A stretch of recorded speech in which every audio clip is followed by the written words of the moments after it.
I'm never getting out this house. First PlayStation, now this. Yeah, I know, right? The Last of Us 2 leaks and everything's going to hell. I still have a Yo. theory on that.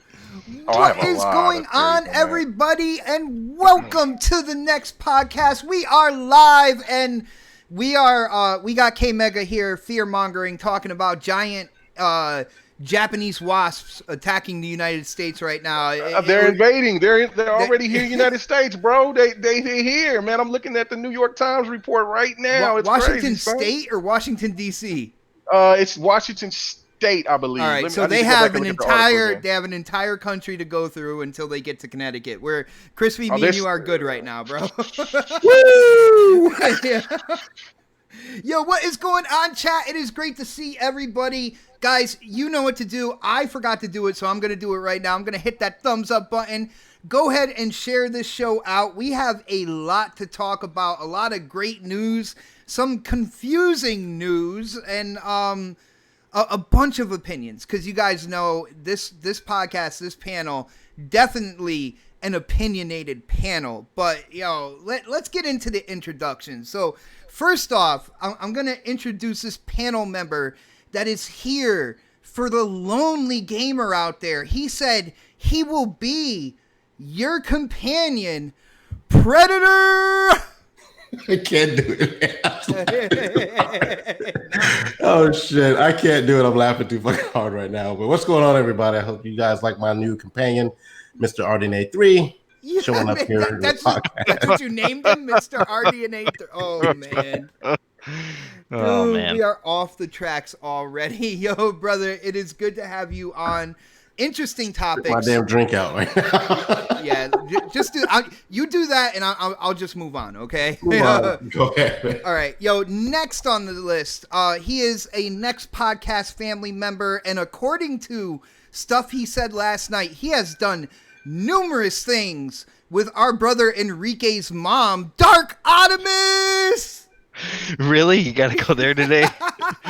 Dude, It's a new day, bot. that was so hilarious, man. Dude, he started it, man. He started did. it. He did. So, He what do you messed expect? with the bull, man. He messed with the bull. Yeah, dude. Yo, But yeah, man, I'm You happy get to the be here, dude. hornet. you get the Hornets. Get it, K Mega. Hey, I didn't know Brap's mother was on LeBron James' mother status. I had no idea. I'm like, Yeah. let's go. Hey, no, man, shout out to Brap, man. Yo, shout out to Enrique, man. It was wild, yo. Crossfire, the pregame, while we were live, and the post-game show was absolutely crazy last night. And Dude, the DM was crazy. All right. Yo, It for started real. out crazy. I told Mooch, I was like, you're about to have a classic episode, man. It is Yeah. building up right there. But brother, good to have you on. Like, Sure. for people definitely know that we always have a door open for you and the Don, and hopefully we get to one of those quote unquote extra topics, because I feel like that will be your bread and butter if we can get to it, bro. You know what I'm talking let's hope about. so. I'm not gonna share it out there yet. You know what I'm saying? Let's see if we get to it. All right, next on the list, coming live from the 405, and from what he just said, you might confuse him for a Charlotte Hornets fan. K Mega. Hey, what's happening? Hey, look, I just like with anything, man. If I, you know what I'm saying, I just hear information. Hey, man, I just send it out to the public. You know what I'm saying? I mean, it is what it is. Shout out to David Jaffe. So it is what it is. Man, I you know what I'm saying? To your buddy? I mean, I'm cool with him. I mean, you know what I'm saying? We had a That moment of means words, His but it was cool. companion. You know what I'm saying? I hope Sony signs him off on some Twisted Metal, man. We need that back.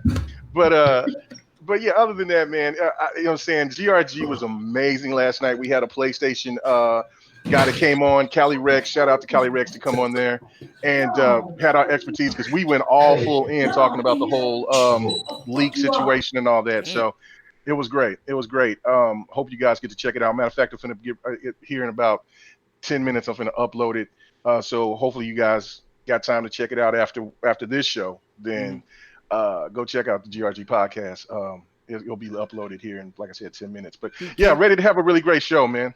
It's Hey, gonna be Mega, fun. I gotta say, you are a real professional. I think Predator's wife came in and started yelling at him, and you didn't even. I heard it. You didn't bat an eyelash. You didn't skip a word. You just went right through it, no problem. Like you heard nothing, man. That takes talent right there, bro. Bro, I mean, we've been doing this for so long. I mean, you know what I'm saying? All the podcast, look, man, live wire munching and chewing, or somebody, Oh. you know, whatever the case may be, man, we doing a damn thing, man. It's, you know, we've been doing this for a long time. We're professionals. We take the Yeah. good and the bad. No doubt, brother. And next on the list, you guys know him as a hardcore Gears fan. I know him as somebody who does play other games as well.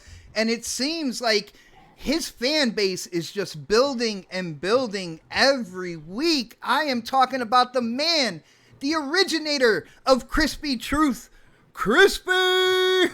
What is up, everybody? What is up in the chat? Hey, did I hear Gears was dead? Oh, no, it ain't. That PC Master Race be loving that game. Just saying. That game is fire, bro. Oh, That game is fire. I hey. cannot wait for it to come to I'm telling you Xbox. right now, there's another franchise started, and it's going to be the Tactics from Gears, baby. Let's go. Yeah, it's going to be dope. As It's you guys dope. can hear, he is very, very excited for that. And yes, Gears Tactics did drop on PC. Yo, Phil, what's going on, man? I thought it was Play Anywhere. I thought it would drop in day and date. Where's Stop the game hating. on Xbox, bro? Stop hating, bro. Yeah, Because I'm holding them to it, man. I'm Well, holding them hold to on. it. There is a legitimate reason, I believe, yeah? now since I've been playing it. Okay, you can play with controller, Yes, you but can. but it's not as fluid as it was with Halo Wars 2. Halo Wars 2 is a little different, but with Gears, playing it with the controller, which that's how I do it. It's so much easier to do it with a mouse and keyboard.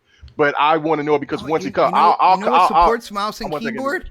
You know what What? support? Xbox One does. I Natively. got that, but Come more on, brother. people, but hold on, bro. Now, how many Xbox gamers are going to jump over and cross over from keyboard? I mean, from a controller to mouse and keyboard. Hold on, Not hold very on. many. Not very many. Judges. Yeah, they said that's not the point, bro. I didn't hear anything anyway. But no, Yeah. the point, I think that they want to get it fully polished because it's a little sticky. But it still works. But it's not. It's a little sticky, but it's not as fluent as what Halo Wars 2 is with the controller. I like sticky. Oh no. Icky. Yo, dude, Better I hope the better call PlayStation somebody's mom. I hope the PlayStation companion doesn't like talk to the gamers like that while you're gaming when it's sitting right next to you. I like it sticky. Like that would be a little creepy. But guys, let's get into the first topic. And we're going back into the 1990s here because a side-scrolling brawler was released this past week. Streets of Rage 4. I think it's been since like about the mid-90s since we got another Streets of Rage. And I gotta say, personally, I've been playing it. I absolutely love it. I love the art style. I love like the hand-drawn graphics. I don't necessarily love what Predator's doing right now. I think he's moving or something. But when it comes down to it, I'm having a lot of fun playing the game. Predator, have you played Streets of Rage 4 yet? I did a little bit, not too much though. Just A little like bit, the first level. Enough to kind of like get kind of like a first impression opinion of the game. Enough to know I'm not gonna play it anymore. That's Oh, dude, why? I played that when I was a kid, and you know how I am with playing old games. I don't care if you remake it. It's just not. I don't. There's not a lot of games I'm gonna go back and revisit once I finish it. I mean, like that'd be like going back and playing Contra right now for me. Like I played the shit out of that game, and it's fun for nostalgia. But like I've played it and I've moved on. So what if I told you that, you know, on the surface the game seems the same as like the other Streets of Rage, but something I have not seen YouTubers out there, people in the community talk about, this game is a combo machine. Like if you go and you just play regular and you just do your normal attacks, special attack every once in a while, you do your super on the bosses and stuff like that. like the game can be really difficult, but if you string kind of like your combos together and you use like fighting game techniques like juggling and stuff like that, the game, it really seems to be an evolution of what Streets of Rage was. So with saying that, doesn't change anything for me doesn't right change now. nothing. So Damn. nothing. Like, I mean, I get that some people are like, "Oh my god, this game is great," and you know, it brings back a lot of memories. But again, I played the shit out of that game as a kid, and I'm just like, well, the original Streets of Rage, and I'm just like, I'm done. Like, I haven't played a game like, let me see, what's another game on the similar level? Like, shit, I can't think of the name of it right now. It'll come to me later. But like, I just have never really gone back and played those side scrollers like that. Once I grew out of it. It just they're not my style of game. So, all right, man. I mean, each to their Golden own. Axe. Golden Axe is maybe one of the only ones I would Golden go Axe, back man. and do. Yeah, I love Golden Axe. Because I used it as gameplay once, and I played it for a little bit. But even then, like, I mean, like, that was to me like Streets of Rage, Golden Axe. Those were so much fun in the arcade. And I played the shit out of the arcades too. But like once it came to consoles, and I beat them on consoles a couple of hundred times, it's like Contra. Like you beat that thing a million times, you're just like, I'm not gonna go back and do this again in 2021. I mean, like, I just don't see the need to anymore. I've moved on from that game.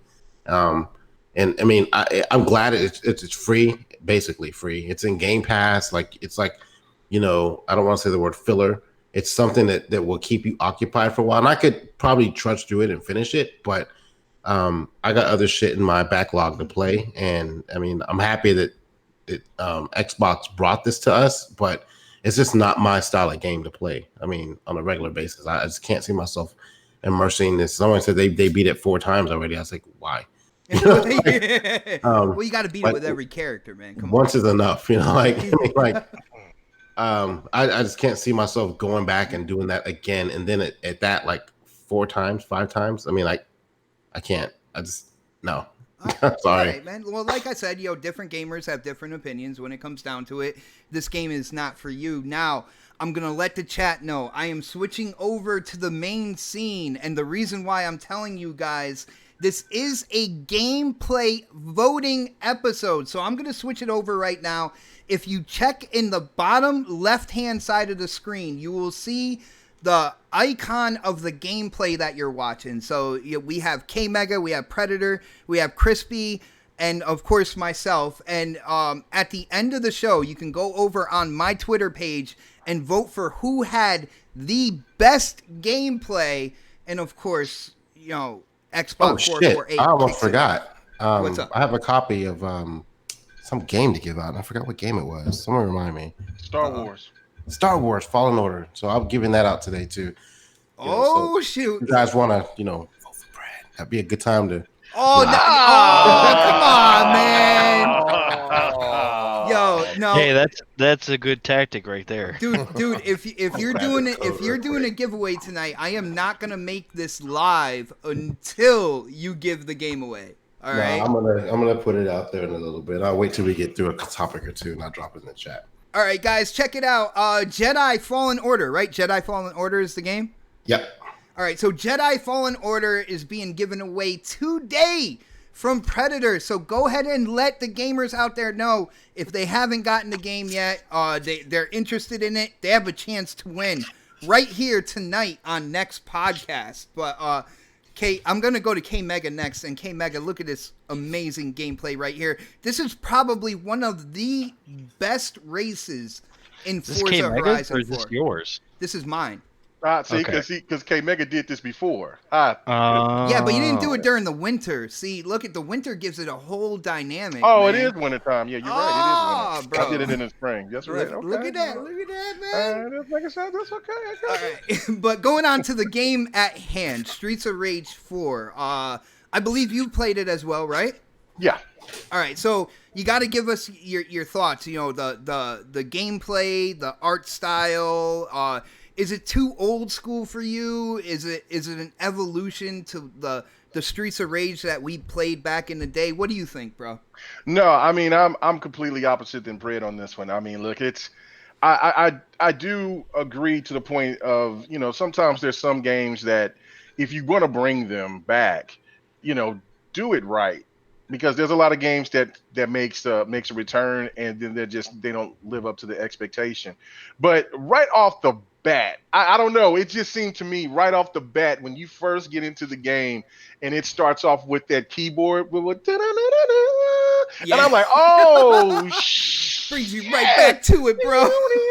I'm grooving on that. And I'm like, what? And I'm just letting that ride just by itself. And then it goes into the old school beat. And I'm like, oh, it just right there. It just gave you that nostalgia and what was so great about Streets of Rage. And then when you get into playing the game itself, you're kind of confused. You kind of, because you look at the two main characters and then you see these two new characters and you're kind of wondering what happened to the little kid with the skates and all that. But uh, but once you start playing the game, and the first person I started with Blaze, because that used to be always my favorite character. And so you go up She's there. looking a little thick in this one too, bro. She thick and right. I ain't gonna even front on that. I was like, woo, them animations right.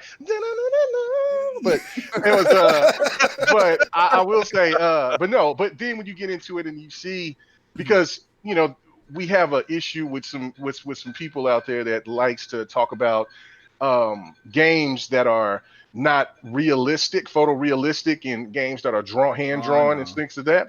And when you play this game, you see how it looks great. It looks fantastic, and the animations are fluid. And then when you start throwing them hands and you're seeing different moves, and you got special moves, it's so much more enhanced. And it's just it not only brings back those good old school vibes, and hopefully it'll start opening up for more games like this to start making a comeback. Maybe hopefully somebody will remaster Final Fight. Um, but and then in so many of those Neo Geo games that they wanted to try to remaster and bring those back, that would be great too. But this is exactly what people are talking about when you talk about a remaster or a remake or whatever. It does a fantastic job. I like all the characters. At first, I kind of didn't like. Did you try the new ones? Cherry, Yeah. and I forgot the big brawler dude that with the metal arms. I forgot his name, man. I forgot his name too, but that was the person that I thought that was going to be my least favorite. But actually, he's the one He's my that's been go-to, getting me man. through. Yeah, he's the go-to, because when you get to later stages, those bosses aren't no joke. No. And so and he got them hands to put you down. Now tonight, me and Don's supposed to stream it and go through it. So that's going to be fun because I haven't done the multiplayer aspect of it yet. I've heard some people say that it was wasn't the best. It needed some work or some things like that. But I've only heard a few people say that. I'll find out tonight. But other than that, man, the game is great, man. Just for the nostalgia and for them to do it right, man. Big shout out to Sega for doing it and taking the time and making it right. And big shout out to that game to be day one on Game Pass. Nice. Now, brother, with that, and I am gonna go to the rest of the panel on this, but with that, it's been a long time since they came out with another Streets of Rage. So, do you think that this has kind of like re-sparked that franchise? Do you think that we might see more coming out in the future? Oh, absolutely. I don't have no doubt in my mind. That's why I'm hoping that this will bring more of that genre back into gaming. Because look, there's one thing that the younger generation of gamers haven't really experienced, and that is the coin co-op, or games.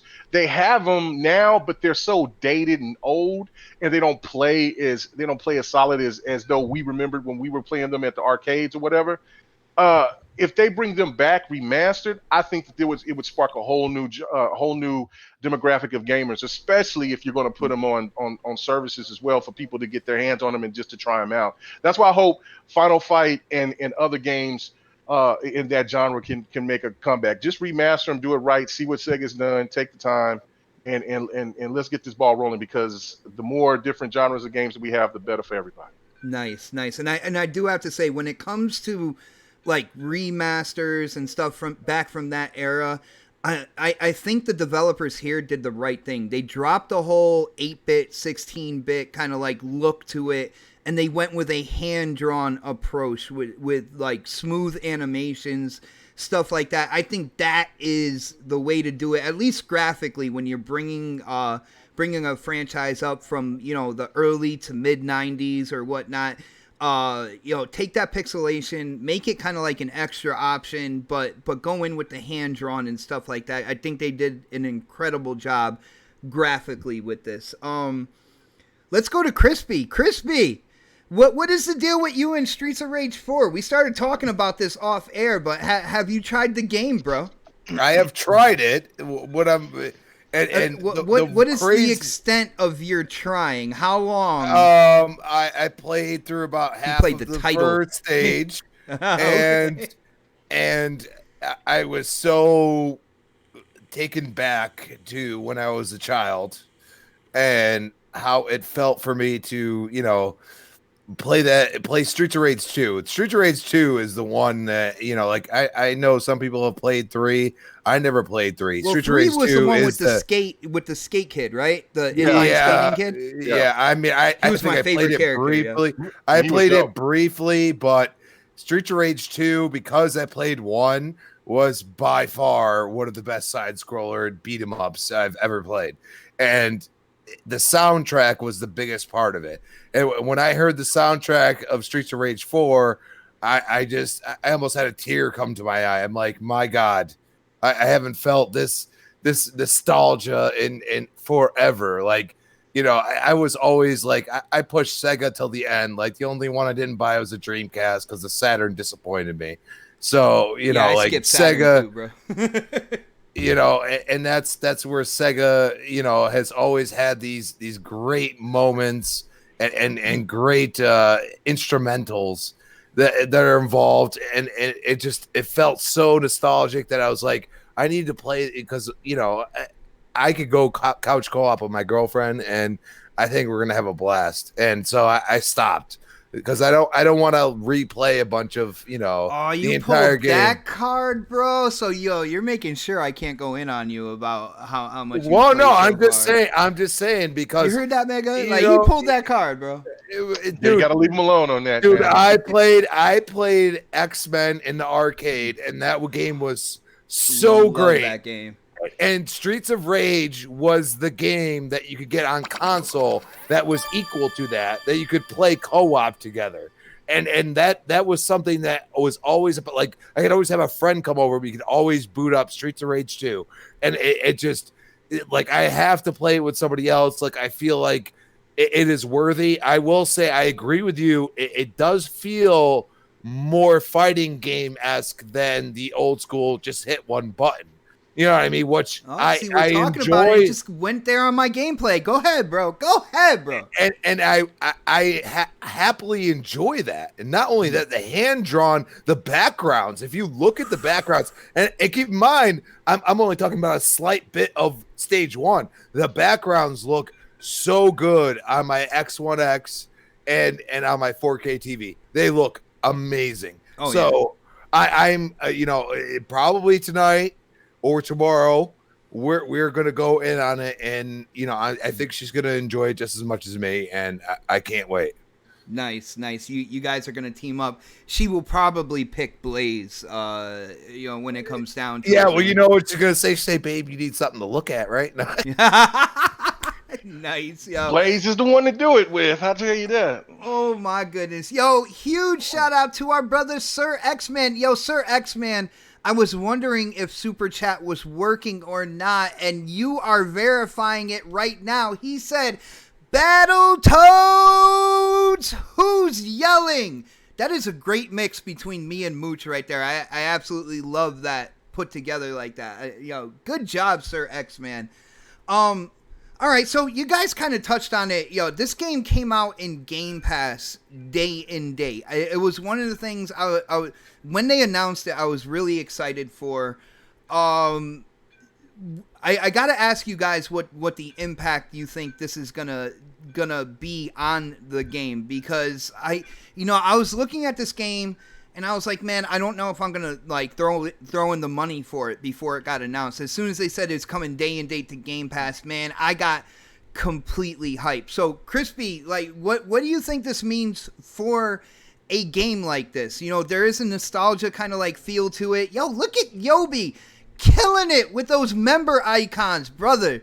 That is awesome. Yo, we got some really cool icons as well. Those emojis right there for members.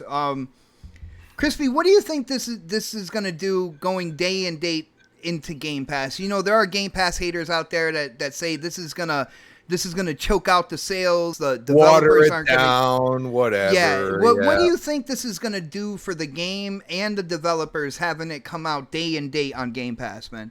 I personally think that because originally Streets of Rage 4 was supposed to be a 3D type environment, and that was what they originally developed. So I think they went back to the drawing board after you see games like Ori and other games be super successful on Game Pass. And I believe that the only reason why we even got this game is because they saw the success of Game Pass. And, you know, they said, okay, well, not everybody wants, you know, the greatest game they ever played. Sometimes they want something that they just be like, oh, you know, I'm just going to sit here and play the game and I'm going to enjoy it. You know, they don't want something they're going to think about. It's a they great don't want pick up and play, man. Yeah, exactly. And it's easy to learn and everything else. And I think that is something that we have seen, but we haven't seen it from a bigger developer like Sega. You know what I'm saying? Because in the end, they have to look at it and say, are we making money? I mean, clearly for it to be at least day and date in Game Pass, they got some kind of money right off rip. So there's a reason to develop the game. You know what I'm saying? So in the end, we have to look at it and say, can you satisfy a broad spectrum of gamers? And they said, yes, we can. We can be part of this. And I think that says a lot for Game Pass. I think, like I said, the only reason why we got this game is because Game Pass exists. So you think they started development with Game Pass in mind, and they announced it kind of like later on as the cherry on top, the thing that's going to get the gamers like, you know, uber excited about this title coming out. That's interesting, bro. K-Mega, what do you think, bro? What is releasing this game day and date? What do you think it does for the game and the developers? Because, you know, there's haters out there. I tend to stay with the gamer side of things, and anything that's pro gamer, I'm like, yo, that's awesome. So, you know, whenever I see games like this going into Game Pass, I'm like, yo, that is pro consumer right there. That is pro gamer. I love it. What do you think this means for the developers? Do you think the developers are gonna miss out on profits coming, you know, since it's going to Game Pass like this? Did you forget Dark? Oh, Dark's here. Yeah, he forgot about me, but it's cool. Dark, you got, dude, man, you hear the craziness over here. You gotta let me know. I mean, you're not used to me being on here, so it's fine. Oh, brother, you're making me feel bad right now, man. What? After all that fun we had last night on Crossfire. It was a lot of fun. Well, bro, you played Streets of Rage 4? Yeah. All right, dude, let us know what you think about it, man. It's good. I like it. Am I gonna play more of it? Probably not. I'm kind of like, good and you like it. Why? I'm more in the boat of. It's because I enjoy those games when I was a kid, and it's cool to just go back and see the nostalgia of it. But I got my fix already of it, and you know, it's good. I mean, I'm not gonna say it's a bad game or anything. I'm just not gonna go back and play it like religiously, like, you know, some other people would, or, you know, or finish it like other people would. I was gonna say, I wouldn't say religiously, but beating it would, you know, would be a good thing. If you think the game's good, I don't see why you I just don't. I have, like Pred, you know, I have so many other games that I need to finish and get through and things like that, that I've already got my fix on the brawler, you know, but you know what I'm really waiting for? I'm really waiting for another Double Dragon, to be honest with you. Oh, I see. So yeah, Double Dragon this game, was my favorite.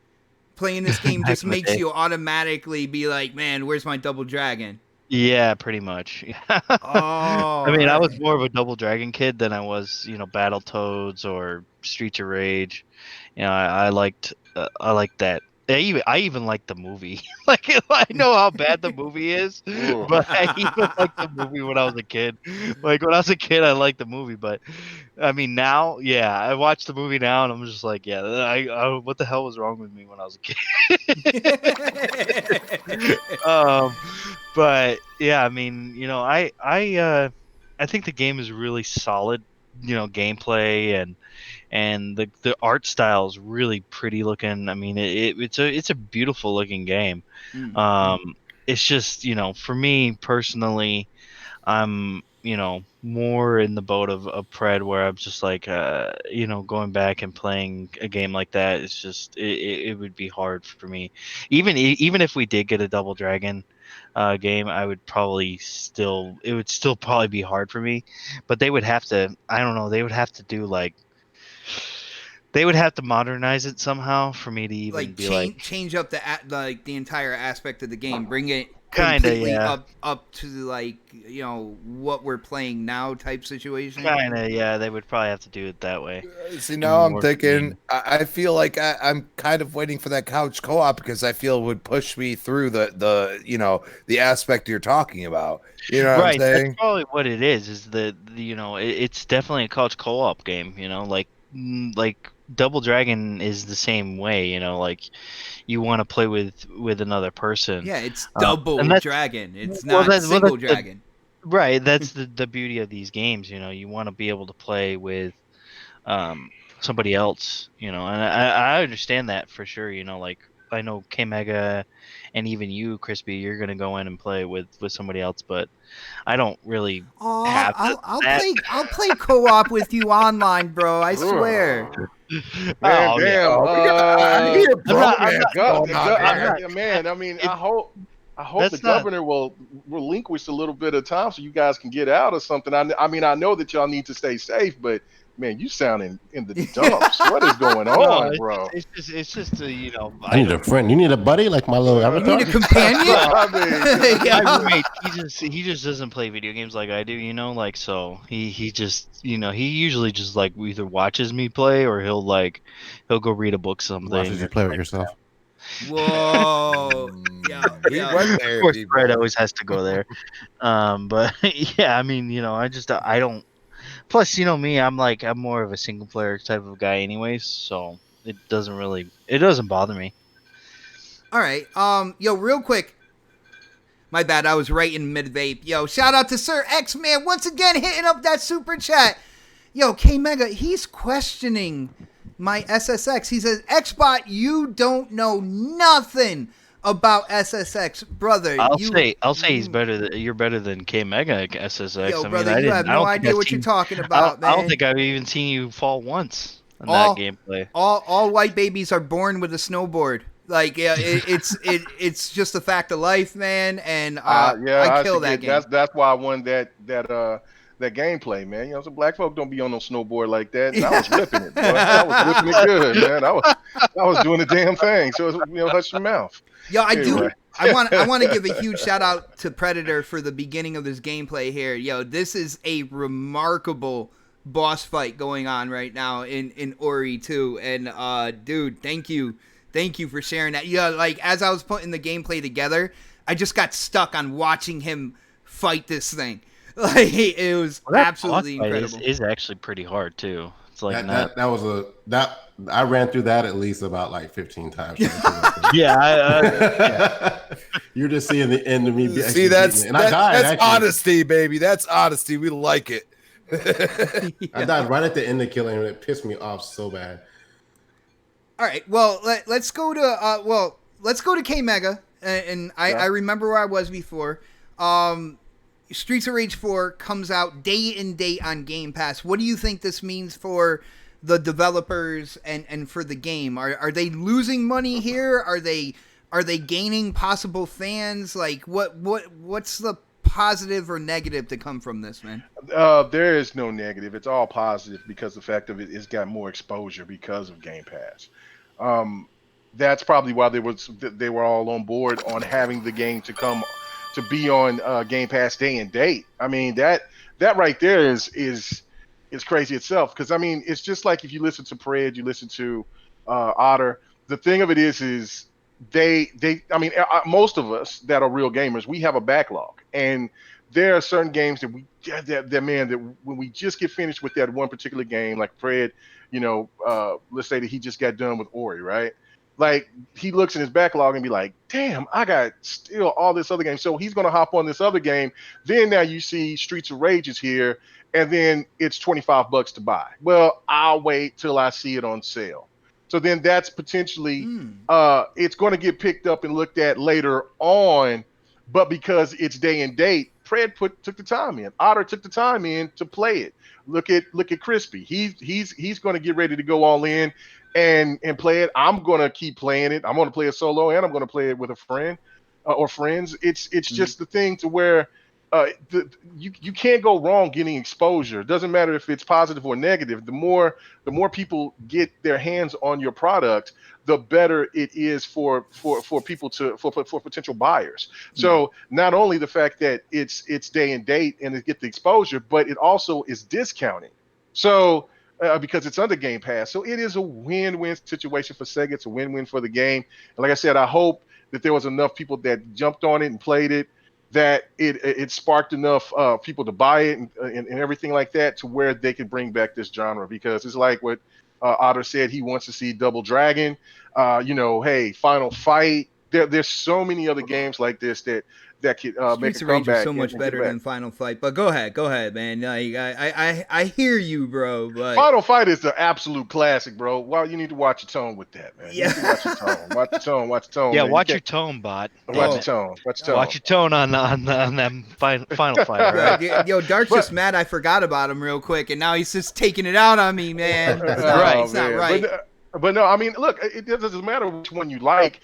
It's still a genre that's been missing for quite a while, and even though it's come in older games, I mean, nothing is as good as something that is truly remade. I mean, just look at how beautiful Final Fantasy Remake looks, and then look at what Streets of Rage is doing. So yeah, the opportunity for it to get all this exposure is fantastic.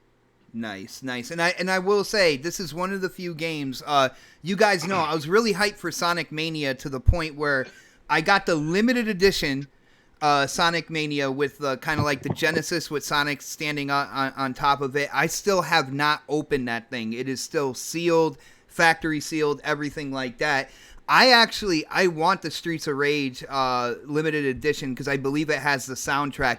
I think one of the biggest things is that freaking soundtrack is absolutely amazing. That music is fire. They found a way. It's fire. They found a way to bring the music from back then up to today's standards in terms of quality, and and just bump it up another notch, man.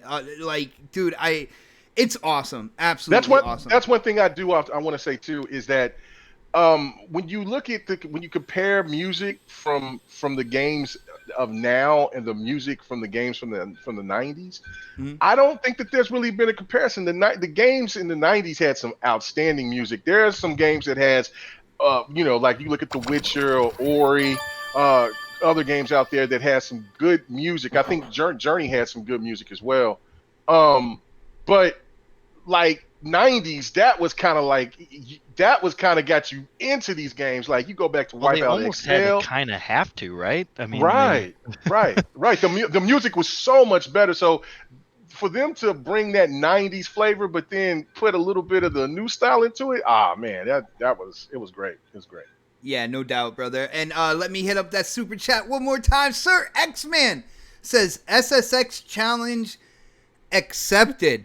Bro, I know the servers for the SSX reboot don't work anymore, but we can definitely get something rolling. Man. And I hate to do it to you, brother, because you are a good friend, but I will gladly hand you the silver medal as I'm grabbing the gold in SSX. That's all I gotta say, bro. Yo, shout out to Victor Alistine.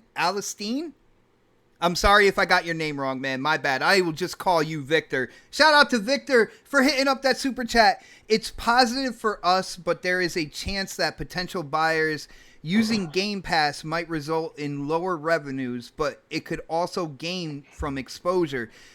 I hear you, bro. So, like, at the end of the day, I think it's still kind of like at the level when they released the game. And I believe that developers do get a stream of revenue from the subscription as well if they plan on having it in there for a long time. I believe, like, there's a couple different ways to get your game into Game Pass, a couple different kind of, like, payout options to go through. And, just real quick, I have to scroll back up. I saw this from our brother So Shady, So Shady will be our special guest next Saturday on this show. So shout out to So Shady. But basically, he said that he would whoop me in SSX. He was like, he is white and he's Canadian.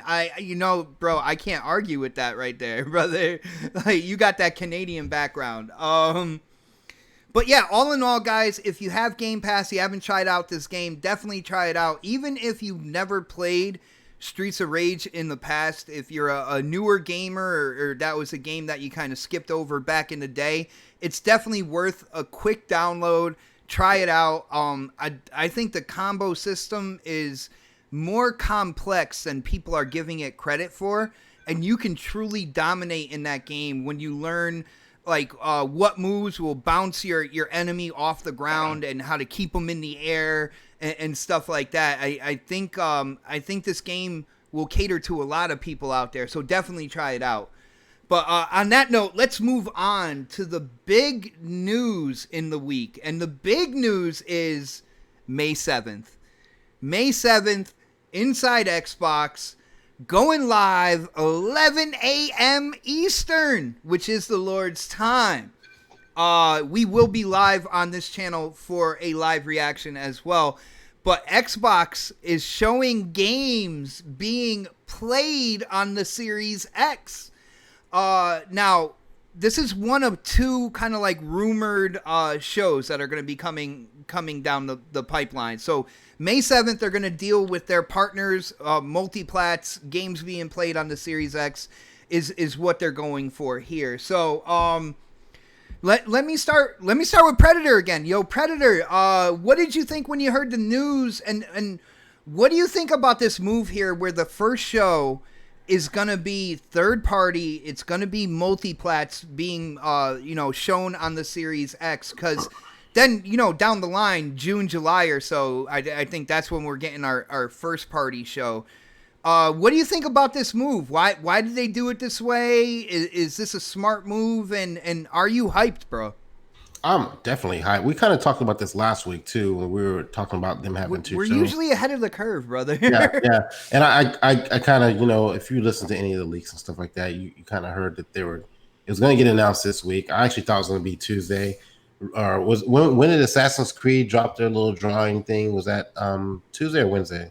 Tuesday. So I thought it was going to be like right after that they were going to announce it. But then when I saw that they were actually doing a gameplay reveal or a teaser, whatever you want to call it, on Wednesday, I thought, okay, it's coming after that. So we talked last week about the whole two-prong aspect of them doing two shows and stuff like that. And I don't want to harp on that too much, but I thought, that I didn't know what they were going to do with each show, how they're going to split it up. I think last week I thought they'd show a few Xbox titles, and then the other show they show the rest of everything they wanted to show. Mm-hmm. But for them to do a third party show, it just gives the developers and stuff a chance, like a platform to put. Because keep in mind, typically these people will be on stage at E3, and right now I don't know if they have a show planned or if they have anything going on with their own. You got Keeley trying to take 4 months, to show things. Like, he's got what's that Game Fest thing? It's like 4 months long. I think that was staged. I think that was planned ahead of time, to be honest with you. And the reason why I said it, because he left E3 last year.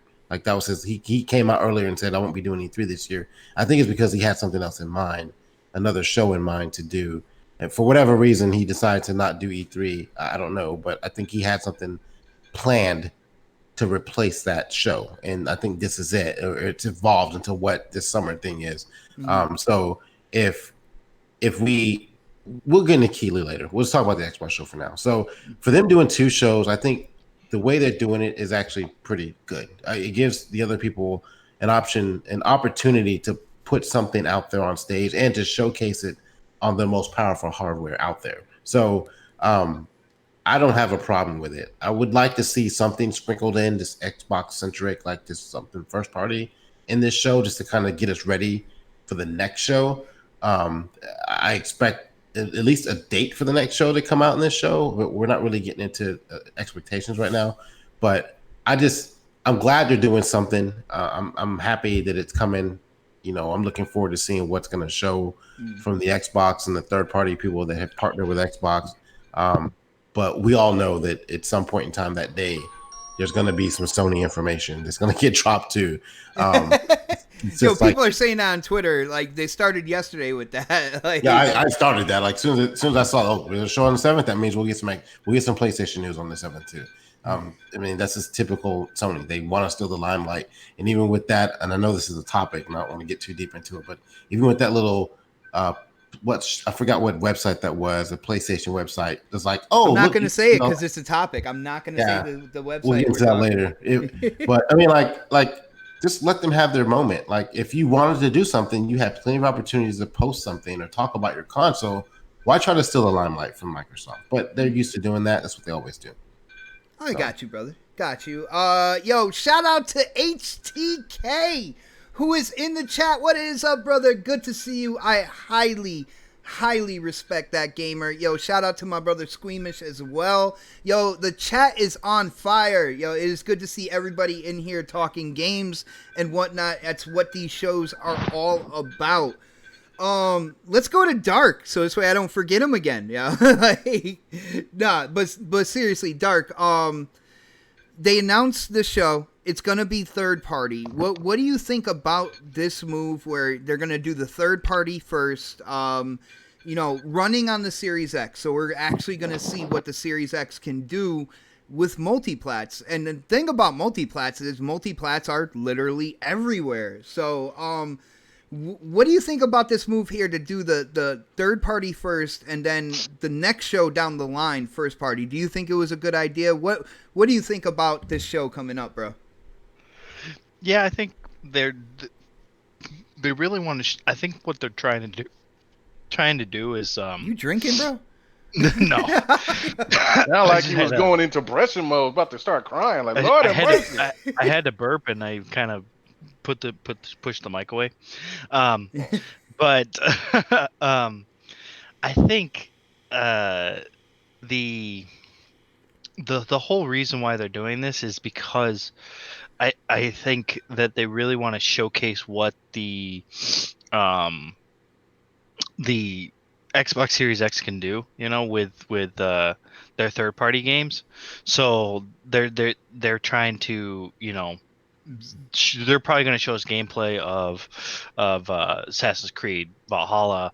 They're going to show probably, Elden Ring, things like that, that we're going to see, some showcasing what the Series X can really do for the third party developers. And then I think, the icing on the cake is the first party later on in probably like June, somewhere around there. Yo, Dark, let me stop you real quick. We're gonna do just a real quick back and forth. I want to let you know what I think's going on here. All right, check this out. I feel this was a brilliant move in terms of marketing, because what they're doing with showing their third party running on the Series X, they're still showing their confidence in what is to be shown, but they're not showing their first party, and they're putting pressure on Sony to actually show something, and they really come out looking like they are uber confident. They have everything's running on all cylinders, going forward. What do you think about that theory? I think it's more along the lines of them showing off what games they have third party marketing with, and seems like We already know one of them, which is Assassin's Creed Valhalla.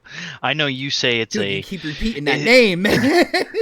Well, it's because you keep You're saying trying to it's mess a. with me, bro. You keep saying it's a damn freaking generic action adventure game, which it's completely not. It's generic action Um, adventure game number 5. Okay, Okay, yeah, whatever, dude.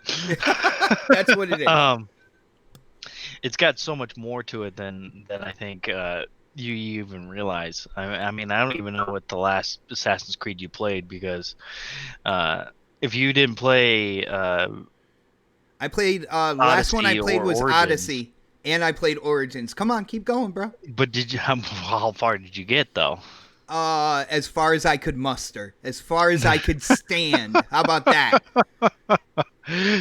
See, that's your problem, is you think That's- it's one of those, like, that they take away the assassin part of it, but even Brother, you though have you baited can. me into this conversation. We are talking about the Xbox third-party show, May 7th, man. On topic. Alrighty. I'm gonna stop. I'm gonna Hey, who but do you yeah, think I am, I think Brap? Come on, man.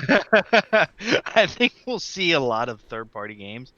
Um, Hopefully we'll see more gameplay than just trailers.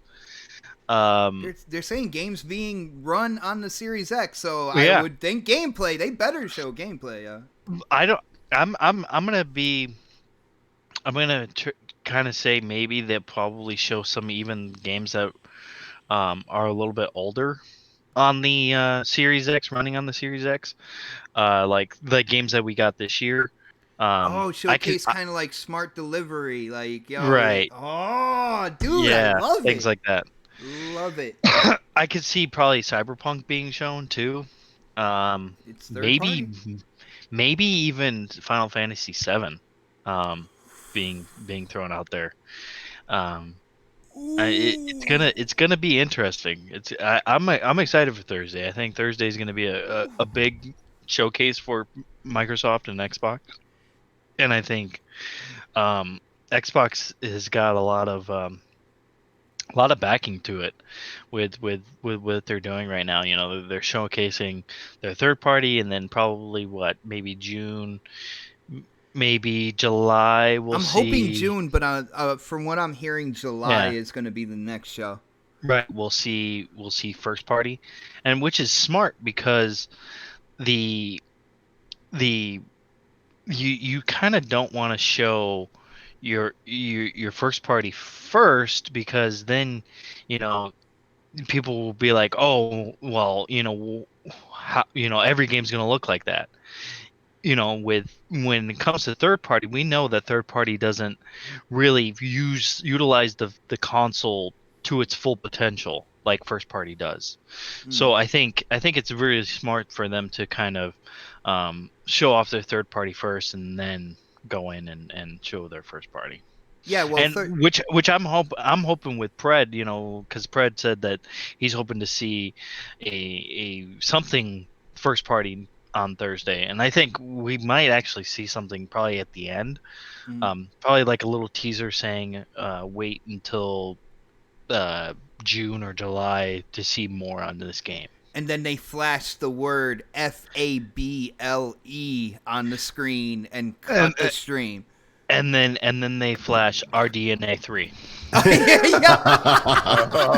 They're gonna flash Battletoads. Yo, brother, I gotta say, when it came down to it, when you said Final Fantasy VII, that didn't even cross my mind. But, dude, can you imagine? I know. I see Portal Player saying that FF7 isn't coming to Xbox. In Oh, my it is. opinion. It's got a year even though it's exclusivity. already been announced that Yeah. it is. Damn, Portal, man, you got to get on the news. You gotta watch his Yeah. channel more. You would know exactly what's Yeah. announced and whatnot. Yo, I think a lot of people go off on that because they wanna get a rise out of people, and that's fine and dandy. But I mean, you gotta come out with facts, not fiction. Yeah, pretty much. Yo, shout out to my brother ACS Husk. I just did an interview with him yesterday that went live today, hitting up that super chat. He said $2 super dollars. That is right, bro. Thank you for supporting the channel. thank you for supporting the show, and thank you for inviting me to that one-on-one interview, brother. I had a lot of fun. If you guys want to check that out, it is on my Twitter feed. You can click that link. Check out the interview. We go deep about the beginning of Next Podcast, where I was raised, a bunch of stuff, and it's not even crazy long either. It's like about a half hour. It's a sitcom. So it's about you and not about Next Podcast then. Well, I talk about Next Podcast. I talk okay. about me and K Mega kind of like thinking up what the show was going to be in the beginning and stuff like that. I give a shout out to Crispy as well, and kind of like his delivery on this panel. There's a lot of things were said there. So, yo, can we get some likes in there, man? I'm trying to give out a game, and y'all looks like bullshit right now. So this likes over here. Yeah, over 150 people watching, 60 likes. You heard Predator. Are you going to leave Predator hanging? Come on, hit that thumbs up button, people. How many likes does it have to hit, Pred? Let's say about let's get close to 100. Close to 100? Yeah, I think you heard it, people. If you want Jedi Fallen Order, you better hit that like button. Awesome game too. Awesome game. It is an awesome game. Yo, dude, dude, I heard your voice. It is an awesome game. Like, I was like, oh man, He's trying to be like me. He's trying to be like Satan. Oh no. Yo, K Mega, come bring some professionalism here, man. What do you think about Xbox's move? You heard what I said in terms of marketing. I think it keeps Xbox's kind of like foot forward against, like, when it comes to any other consoles coming out and stuff like that. It makes them look super confident while still, like, putting pressure on other people to actually show something in terms of Sony. And then they still have that first party kind of like show set to really go all in, and that's probably where they're going to show Lockhart. That's probably where they're going to do prices. Like, I can see kind of like that theory there. Do you think that works out? What do you think about them going with an inside Xbox third-party multi-plat running, games running on the Series X, man? You think it was a good move? Only thing that I was hearing was Valhalla, and all I wanted to say is Mjolnir. Oh man, I'm so excited about that game. But no, yeah, I have to say, anybody. I mean, listen, Fred is probably, when it comes to the business aspect, is probably the smartest person in the group, in my opinion. That's only the compliment that bastard's going to get from me for the rest of the year. But nothing else. Because I had to think about that. Like, I just gave that. I was like, he just gave me a compliment. I gave him a compliment. I just said, "What are you doing?" His wife don't even give him compliments. But anyway, let's go. Yeah, I was like, did hell freeze over or something? I don't know. Crispy, are you cold right now, dude? Oh man, Crispy's quiet now, so we know all hell's breaking loose. But this is the thing. But no, this is the thing right here, though. No, But I have to disagree on the fact of what he's saying about he wants a little sprinkle of Xbox first party in this. What this shows, like something at the end, man. Like you could throw something at the end or whatever. Yeah, I don't mean like a whole No, I know what you're saying. I know what you're saying. Just like just throw me a teaser like they did with like Nintendo did with fucking Metroid or something like that. Yeah, no, I got you. I'm just saying, what this do, if it's just primarily about the third party, so the third party and maybe a couple of second party, it probably mostly just all third party though, but that it shows this is clearly going out to the investors, to everybody else in the industry. Look, Xbox is really now open for business. We have been with the Xbox One, but for some reason it just didn't resonate for you. But with the Series X, we're open for business.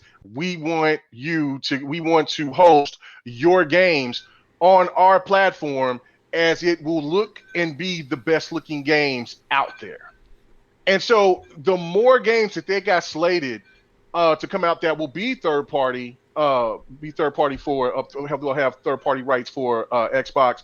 And for whatever else that they show with that's genius to me, because that's what I'm saying. It's just showing, look, the industry, this is what we're doing. This is what your games are going to look like on our box.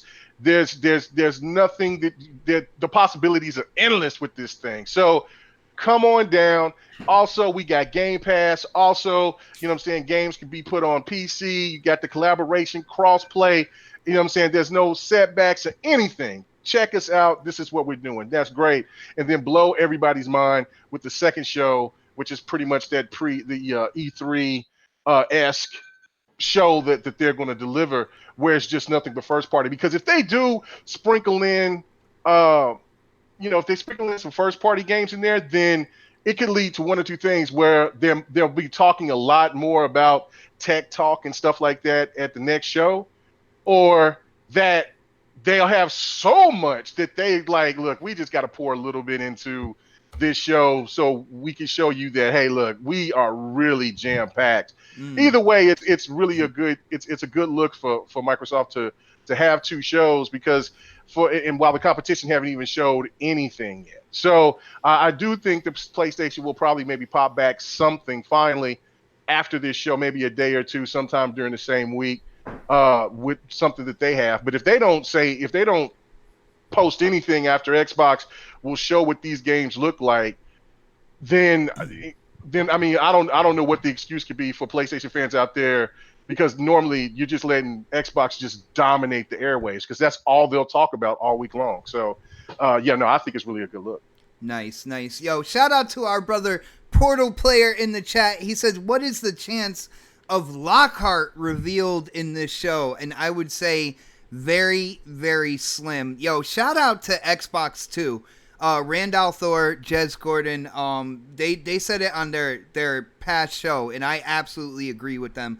When it comes to Lockhart, there is no reason to show Lockhart, to talk about Lockhart, unless you're going to share price. Because the main thing about the Lockhart is it is a cheaper version of the Series X for people who won't necessarily spend the $500, but maybe, $300. That might be that perfect kind of like price point there. And there's no reason to show the cheaper piece of hardware until you are ready to talk about the price, because that is the major hook when it comes to the Series S, aka Lockhart.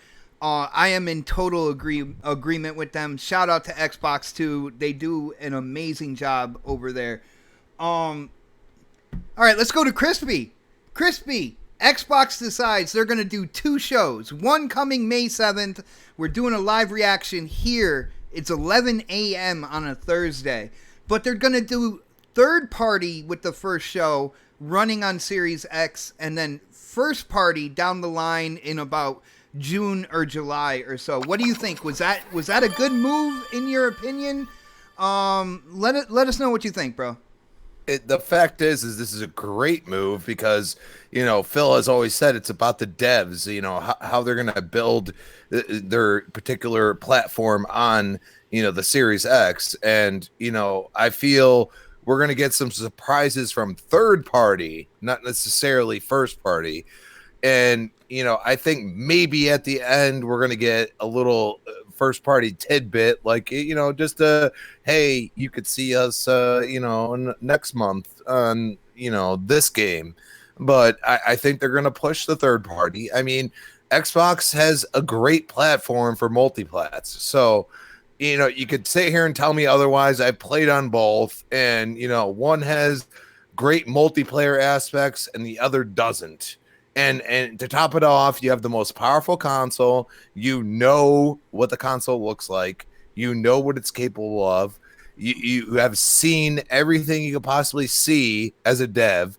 And you have what I feel like is nothing from the other side. And, we could sit here and speculate and say this and that. But if we come down to the point where all these devs are releasing all of their content on the Series X, and all of a sudden, what? You're going to release the same videos on the PlayStation? We've heard of this before. They have taken each other's videos and tried to slap their things on it. You know what I mean? Like their peripherals or their controller or the buttons that are on the, I mean, it has happened on both sides, and not just PlayStation. Xbox has done it to PlayStation. PlayStation has done it to Xbox. And what I'm saying is that, you know, we're going to get into another topic after this that is going to really kind of pull it together. But in the end, you have the most powerful console. You know you have the most powerful console. The devs seem to love it, even though people say otherwise. And in the end, you have to go for the most powerful. You have to showcase your game, and it totally makes sense. I've stewed on this, and I've kind of, you know, like last week I said something different, but you know what? It makes total sense. You know, push those third parties first.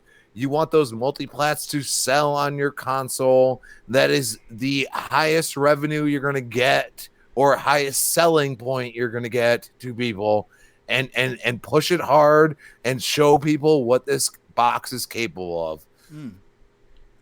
I definitely love what you're saying right now, and you're keeping it grounded. Like I remember my brother Next Gen back in the day, he was like, well, people buy multiplats when it comes down to it. Now today is a little bit different, you know, talking about exclusives and stuff. He did a little but switcheroo. And you know what, I can't disagree with the exclusive part, because the only reason why I bought a 360 and then a One is because of Gears, and I'm not going to sit here and bullshit. Okay. You know what I'm saying? But the thing is that I look for a complete game, and a lot of people don't look for that. Okay, like I look to spend I spent 50 days on Gears 4. 50 days, people, worth of game time on Gears 4. You definitely got your money's worth, bro. I'm not going to get that from a PlayStation exclusive. And people think I'm just an Xbox fanboy. I played SOCOM for days, probably. They didn't count that shit then. But I played SOCOM for days upon days. And I enjoyed the hell out of that game. It had a great single player and a great multiplayer. And that's what I'm looking from PlayStation. I need something. I mean, I don't just want to play 20 hours. I want both. I have seen both. I have played enough Gears to know that there's both is capable. I've played enough Halos to know that both is capable.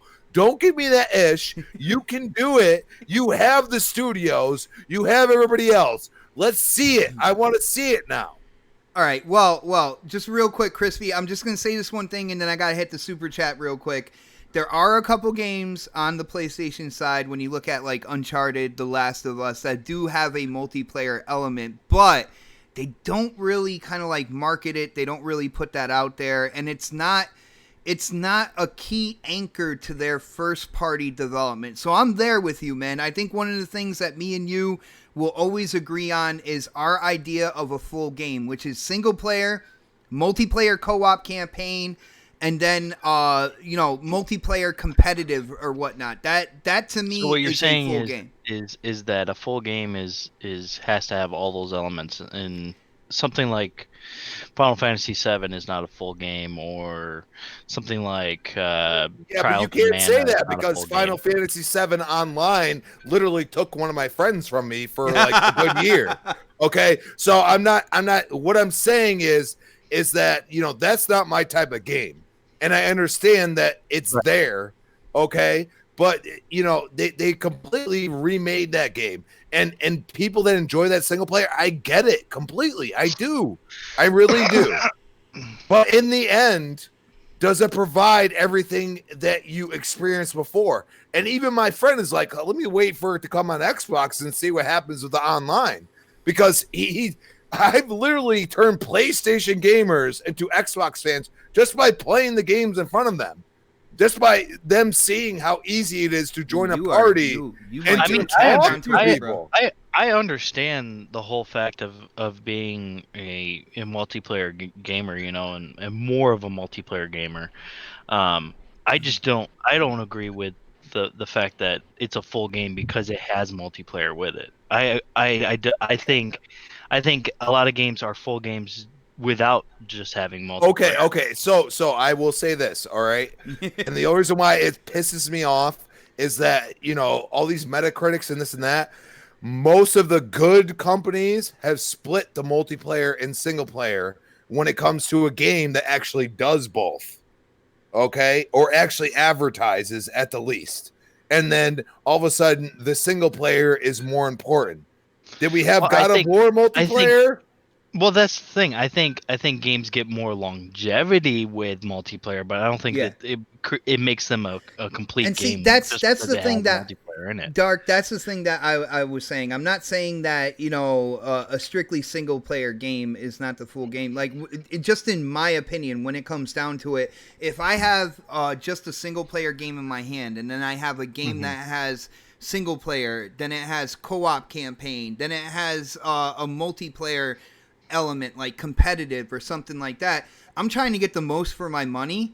I'm probably going to pick the game that has all those elements instead of Right. just the single Yeah. player. You see what I'm That saying? makes sense completely. I mean, look at a game like Assassin's Creed Odyssey.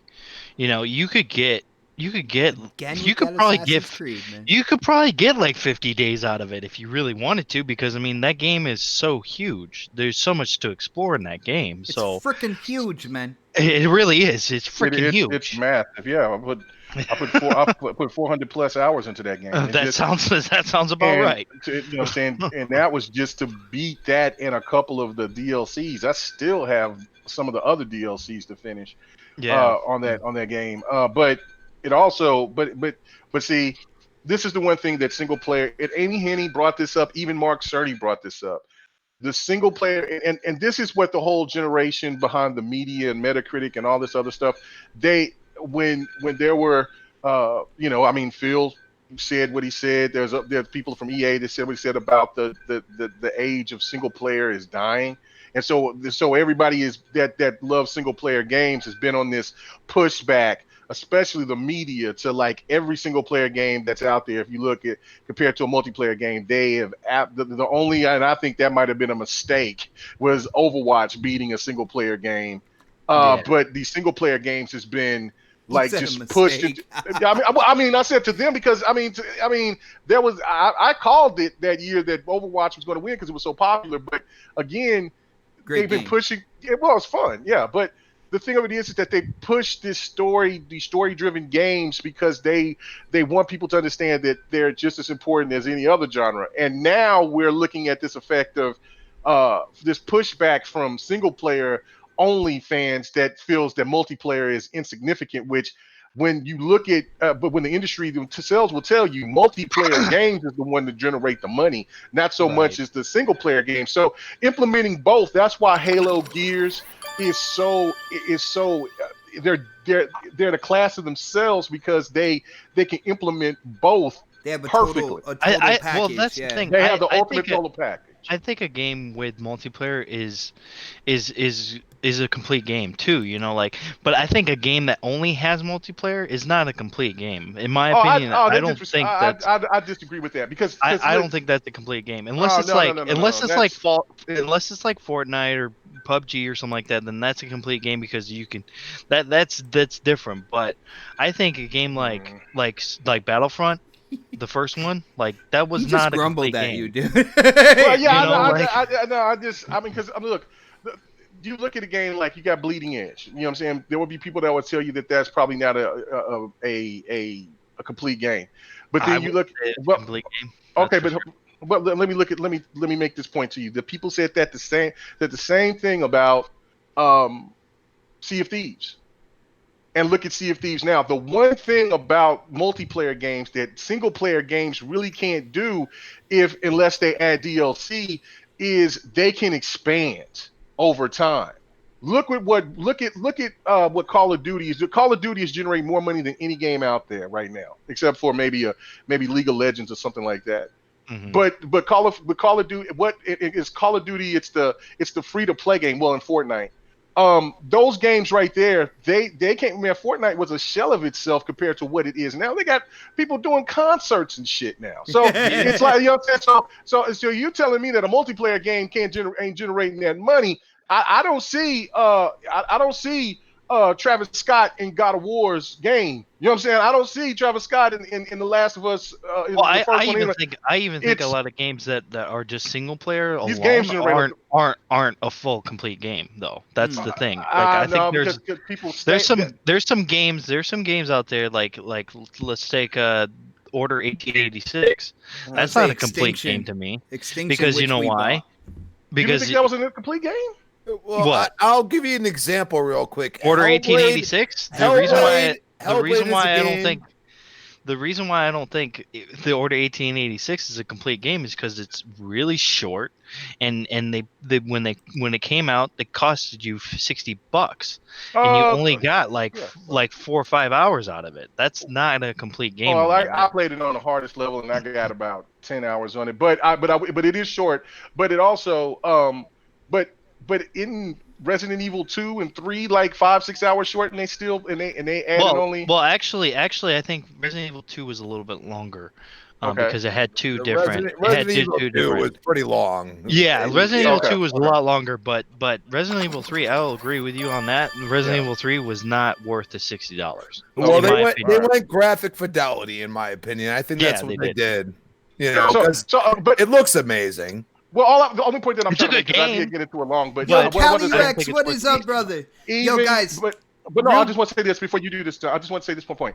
Even the game that we over here bragging about right now, Valhalla, is going to go multiplayer. That tells you how significant multiplayer is when it comes to making money in the industry now. Yeah, and that's fine. I'm all for that. For Assassin's Creed Valhalla to go multiplayer, because I mean they did it in the past, and I actually enjoyed the multiplayer in Assassin's Creed. So I'm actually excited to see what they do with it, because I was actually completely pretty good at agree it, with too. you, dude. Because in the end, it all comes down to your experience and the experience that you have with a certain game. Like some games try to push multiplayer too much. Like I will say this: Gears and Halo try to separate them both. You know what I mean? And I feel like there are some games that are really single player centric, but in the end, they end up having a multiplayer aspect to it. And I think that's a good way to think about it. You know what I mean? Mhm. Yeah. All right. Well, it is a great conversation. I hope you guys in the chat are entertained. There are a couple super chats I need to get through here, and I am going to start with our brother and finest. What is up, bro? Thank you for supporting the channel. He says, great panel. Enjoy me some Crispy and K Mega. Can't wait to see me some Shady on next week. That is right, brother. We are excited too. It is good to see Shady back in the community. Yes, welcome back, doing Shady. shows and stuff again, man. Shout out to So Shady. Just one more time, man. Just one more time. This might piss some people off, but I think Assassin's Creed Valhalla, and I know I've been saying I'm that not a lot. done yet. I'm not I done. think- You save, I know, you I save know, it. hold on. I am the moderator. I am paying the bills. I am paying the bills right now. All bro. I'm gonna say Yeah, is yo. that Assassin's Creed. I think Assassin's Creed Valhalla will be better than God of War. I'm just Oh, shit! Yo, Portal player, he is looking for your house right Yo. now. I know, they're all the Yo, PlayStation yo. guys are. Yo, shout out to Sir X-Man hitting up that super chat, And I like brother. God of War. God of Thank War's you. great. My goodness. Thank you so much. They make my job so difficult, people. K Mega is right. Multiplayer is where the money is. At the end of the day, dude, as long as they continue to support it, they add content. Of course, there are things with microtransactions for like skins, aesthetics, stuff like that. Yeah, multiplayer is where all that stuff, developers can definitely make extra money that way. They can really get their money back. Shout out to Victor. Hold on, let me check this out. Yeah, Victor hit up the super chat one more time. Thank you, brother. He says, question: Crossfire is the biggest shooter in the world and now exclusive to Xbox. Can't this game outpace or come close to Call of Duty with Battle Royale and FTP? Was it free-to-play modes? Is that what the FTP means? Okay. Oh, you talking about Fortnite? I think it has Crossfire X. Crossfire X. Yeah, that's coming out. I think the game has a good potential to do it, but who knows? I would say Crossfire X is really big, and it's really big in a big country as well, China. Mm-hmm. All right, China has billions of people playing games and stuff, and I think that is kind of like at the heart of how many people are playing that game. So when it comes to the United States, unless you're like a real hardcore gamer, there's a lot of gamers out there who don't even know about that name, don't know about its background, don't know, what the rest of the world is doing with that game. So I wouldn't put those expectations there right off the bat. Now, if it can catch fire the way it did in China and other countries, in this country, in Europe, South America, stuff like that, then you'll definitely see kind of like it building up to take on Call of Duties and all that good stuff, especially with it being free to play.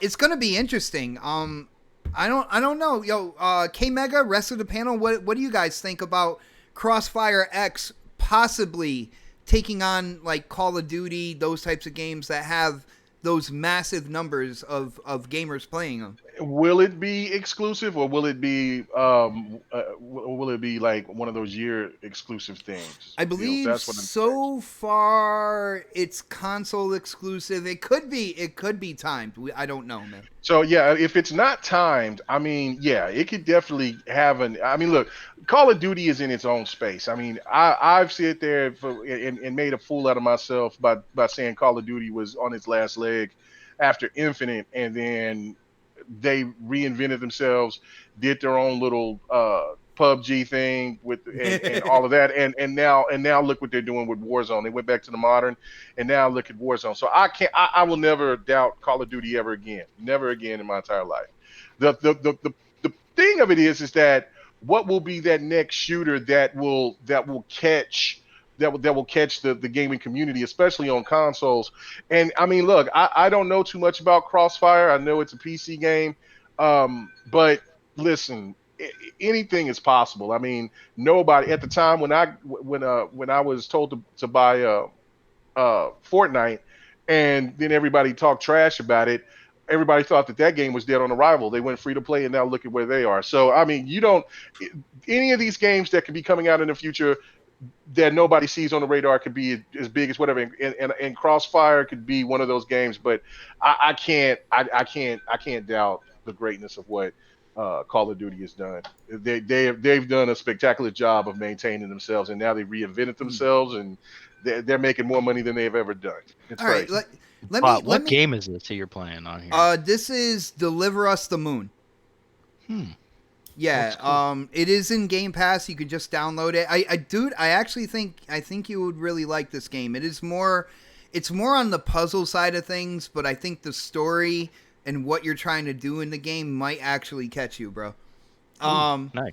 Yo, Predator, what do you think about Crossfire X? I know you like military shooters, stuff like that. So I'm pretty sure Crossfire X is probably on your radar. It is big in China. And like Victor is asking, do you think that, because of how big this game is in other parts of the world, that it could possibly rival Call of Duty, other free-to-plays in terms of, like, active users and stuff? No. Great Great answer. So I've been playing one of my gameplay games is one of the games that's coming out to Xbox here, supposedly at the end of the year. It's another military shooter or whatever.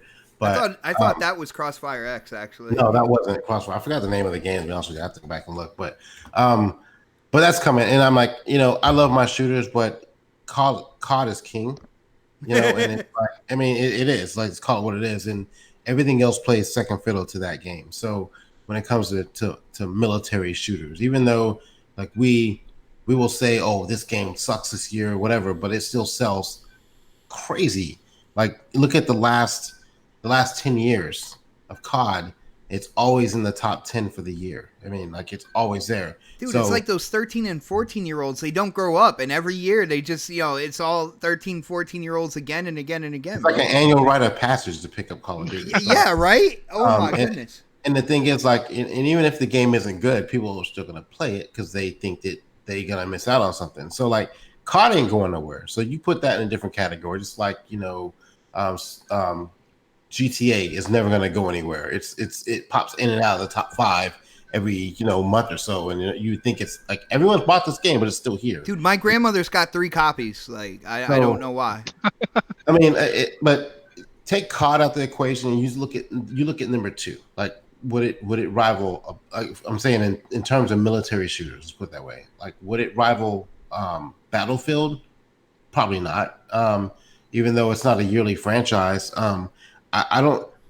That game, like, I've seen some gameplay of it, I've watched it. It just really isn't my style of game for a military shooter. I'll fuck with it. I mean, I'm gonna play it because I love that kind of shit. But how long it lasts and how long it thrives, like, look at PUBG. Like, in the beginning when that game came out, everybody wanted to play that game. We couldn't wait to get our hands on it, and now you don't even hear about it that often. Like, It's still my favorite battle royale, man. Yeah, it is mine too. But you don't hear about it anymore. People moved on to other things, and so, dude, they put bots in it now, man. Oh my goodness. I think a game like Crossfire X is going to be good for a while, but I think what's going to keep it alive is the microtransactions. I think that's what's kept it alive on the PC space in China. I mean, and keep it like this. Look at it like this. Did you hear about this game until Microsoft talked about it? No. Exactly. That's why it's not going to be popular.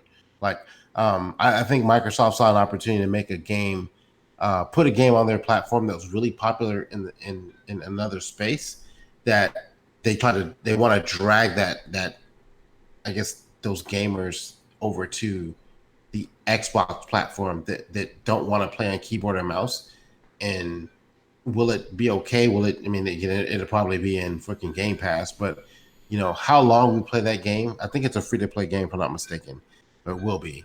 So how long we stay involved in that game is going to be determined on how good the game actually plays on the Xbox. Like, if it's not, I am glad it's coming with a campaign. Remedy is doing the campaign when it comes down to it. So, you'll get a chance to get in single player before you go into multiplayer, and kind of like, get a feel for the game before you just throw yourself in with a bunch of people. You know what I'm saying? I think that was a good idea. Don't get me wrong. There's a space for like modern military shooters out there. But like, you have to go, obviously, Call of Duty, and then you're gonna go with Battlefield when they go modern. Let's put it that way. Both those franchises. And I don't even know what's third. I mean, to be honest with you, I don't know what's third. I don't know if it's Ghost Recon. I don't know if it's like Medal of Honor was there for a while, and it kind of like fell off the wayside. Ghost Recon actually fell off the wayside too. Like, I don't know what the third game is. So you're saying there's space, then, is what you're saying, but it would be below those two. Yeah, it'd definitely be below those two, and even with Battlefield not releasing a modern version of their game in a while. Let's say they come out with a modern Battlefield 5. Oh my goodness! Like, which has already been rumored. They're going to show something here this month or next month. Yeah, maybe Thursday, May 7th, maybe. If that's a thing, I'm telling you right now, that other game has no chance to fight.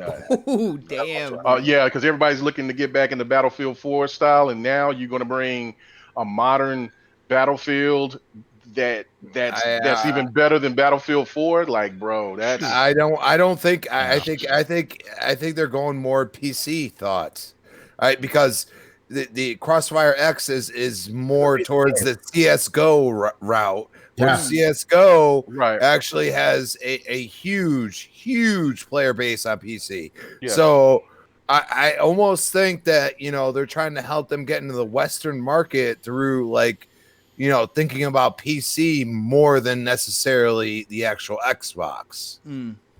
All right, well, check this out. Anybody else want to take on this Crossfire X, or can we move on to Push Square? I think that Victor, that was a great question, by the way, and I think it really sparked a good conversation within the show. It's something that we didn't even plan on talking about, and that is one of the awesome things about Super Chat, especially when you have a question like that. It can branch off into some really good conversation. Let's get into what Push Square did, though, because I find this absolutely hysterical. For people who don't know, once Xbox unveiled that they're doing an Inside Xbox on May 7th, showing multi-platform games, third-party games running on the Series X, a PlayStation-centric, website. It's called Push Square. Let's be real. Push Square, square button, PlayStation controller. It's a PlayStation centric website. They ran out with an article and loosely titled, get your first look at PlayStation 5 games at Xbox's event next week.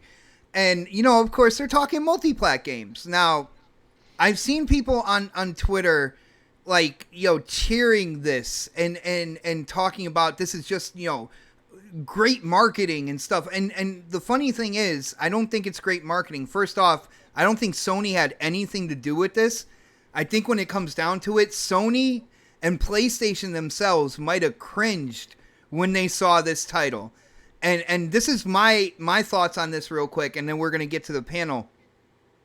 I feel like coming out and saying something like that and getting more people to watch an Xbox show could backfire on PlayStation and Sony in a pretty big way. Of course, you have your diehards out there that no matter what, you have your diehards on Xbox. They're just going to go Xbox no matter what. You have the PlayStation diehards as well. They're just going to go PS5 no matter what said, all that good stuff. But you have a bunch of gamers out there that either have a PS4 or an Xbox One, and they don't really know where they're going next year. So, my whole thing is you're pushing a bunch of gamers to, hey, go check out this show by Xbox, where you have no idea what they're going to think of after the show. They could be like, oh, damn, I really like what they're showing here. I like this feature that they showed with these multiplats. I think I'm going to go with Xbox coming with the Series X. I feel like this is a really, really bad choice in terms of trying to promote PlayStation games on an Xbox show. But I'm going to go to K-Mega. I don't think I went to him first all night tonight. K-Mega, what do you think about Push Square's article, the headlines, and how they're trying to say, hey, you want to check out PS5 games? Just go to Inside Xbox on Thursday. Do you think that was a good idea? And what do you think Sony thought when they saw that, man? I don't know. I mean, it was not a smart move whatsoever. I mean, just think about if Xbox, let's say Windows, well, that I guess, they try to act like they're not a part of Windows and things like that. So I'm just trying to think of an Xbox-centric magazine or publication that is primarily all about Xbox, and let's say PlayStation was having an event and they did that. Anytime that you see anything crazy, just think about that, and then think about the backlash that would get. Not only it shows signs of weakness, it shows that the competition doesn't have anything to talk about, so therefore they have to scramble and use the competition's show to say, hey, these games are going to come on PlayStation 2. That's crazy. That is absolutely crazy. It shows that PlayStation, they're kind of starving their consumer base right now in terms of information, man. Yeah, no, right. Absolutely. I mean, that's what I'm saying. This is unprecedented. This is so not like Sony, regardless of how you want to try to damage control it.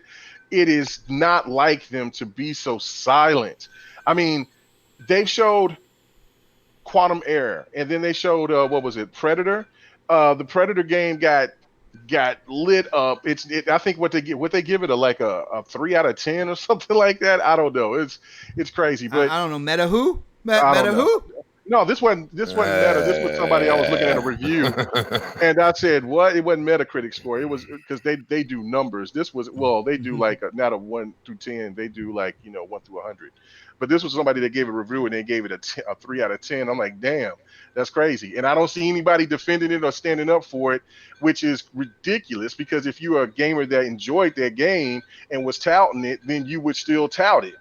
It's crazy to me. But other than that, it's just a bad PR move. You would hope somebody from Sony went up there and says, "Man, don't do no stupid shit. Don't do that shit again, man. Don't do that again, bro. That makes us look completely bad. I know we got a lot of things going on, but this is this ain't it, Jack. This ain't it. So this ain't it, man. This ain't what we need. And so now what you're doing, like you said, if Xbox knocks this show out the park and show all these games, and you're going, and then they're still going to continue to starve their fan base, then what that's going to do is have people just like, hey, I'm just waiting on the price point, and once that price point comes out, I'm going to consider getting me an Xbox instead of a PlayStation this time around. And it kind of opens that door, man. yeah, there's no loyalty in with people's wallets, and you know what I'm saying, and especially, people forget about yesterday. They only know about what's going on right now. And if Xbox is still going to,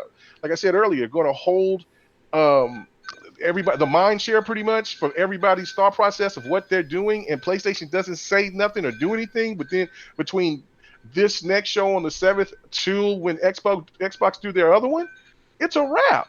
I mean, it's too late. That's what I was saying a couple of weeks ago. PlayStation has to make something happen here soon. They can't wait until the summer to actually show something.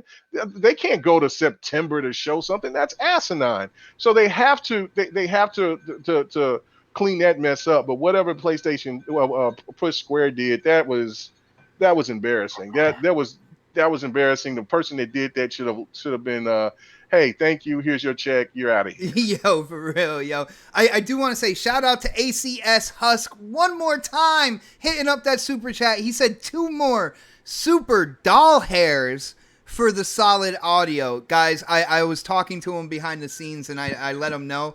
I have absolutely, I'm good with the visuals. I have no idea what to mess with or change when it comes to audio. So he's shouting out, letting us know that the audio is good. Yeah, dude, it was really awkward, and I saw people praising it. People praising that move, and I'm like, really, guys? I'm not sure.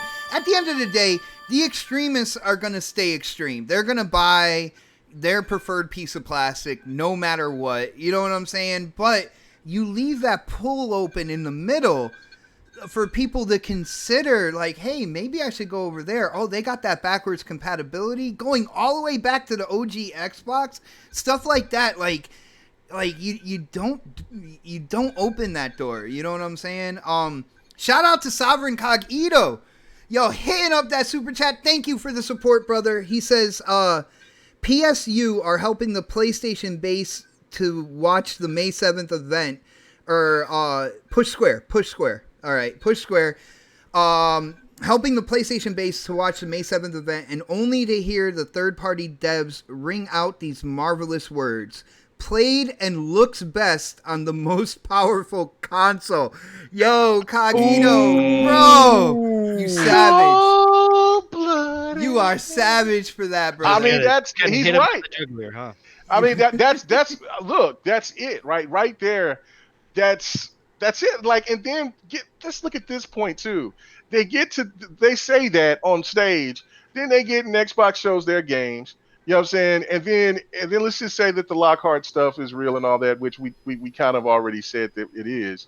And then they get to the point to where PlayStation shows whatever, and then then like Digital Foundry or somebody else does a comparison of the games. It's over. Oh, It's over. Like, so, I mean, for the people that have been, for the stands that has been using, these damn different stand standards, again, man. Yeah, man. I mean, when these stands that keeps using these stupid little narratives, they're all getting shut down, and it's cracking me the hell up because they're on this. They were once on an island, feeling strong. Now it's just like kind of like the water's been washing it away. Now it's turned into a little moat, man. They're almost out of here. Sand is disappearing. That sand has been disappearing, and they're all huddled up together, fighting one last fight before they go down, man. Yo, Painted Gamer, shout out to you, brother. It's always good to see you in the chat as well as everybody else. Thank you guys so much, man. If you haven't done it yet, hit that thumbs up button. Predator, we are up over 100 right now on the thumbs up. So I don't know if you did it yet. I dropped it at 101, and I don't know who got it or whoever got the EA access code. I dropped earlier. They didn't. Guys, anybody who got the codes, please let us know in the chat. As you can hear, Predator is watching. He wants to make sure you Well, know, congratulations. it's going there to somebody, you know, who's going to appreciate it, you know, play the game, all that good stuff. It is Jedi Fallen Order. Great game. Great game. That was Absolutely great game. Fantastic game. That was a good game. Good game. Yeah, no doubt. But yo, Painted Gamer, I hope Sony shows everything. Like I want to see what Sony has to offer as well. Like when it comes down to it, I have a couple insiders on kind of like, you know, either camp and all this good stuff, and even kind of like the people I talk to, they've been a little quieter lately, but like I want to see if they're doing anything first party for the PS5, you know, when it comes out. Like, you know, the big hitters, first party studios, what's going on with them.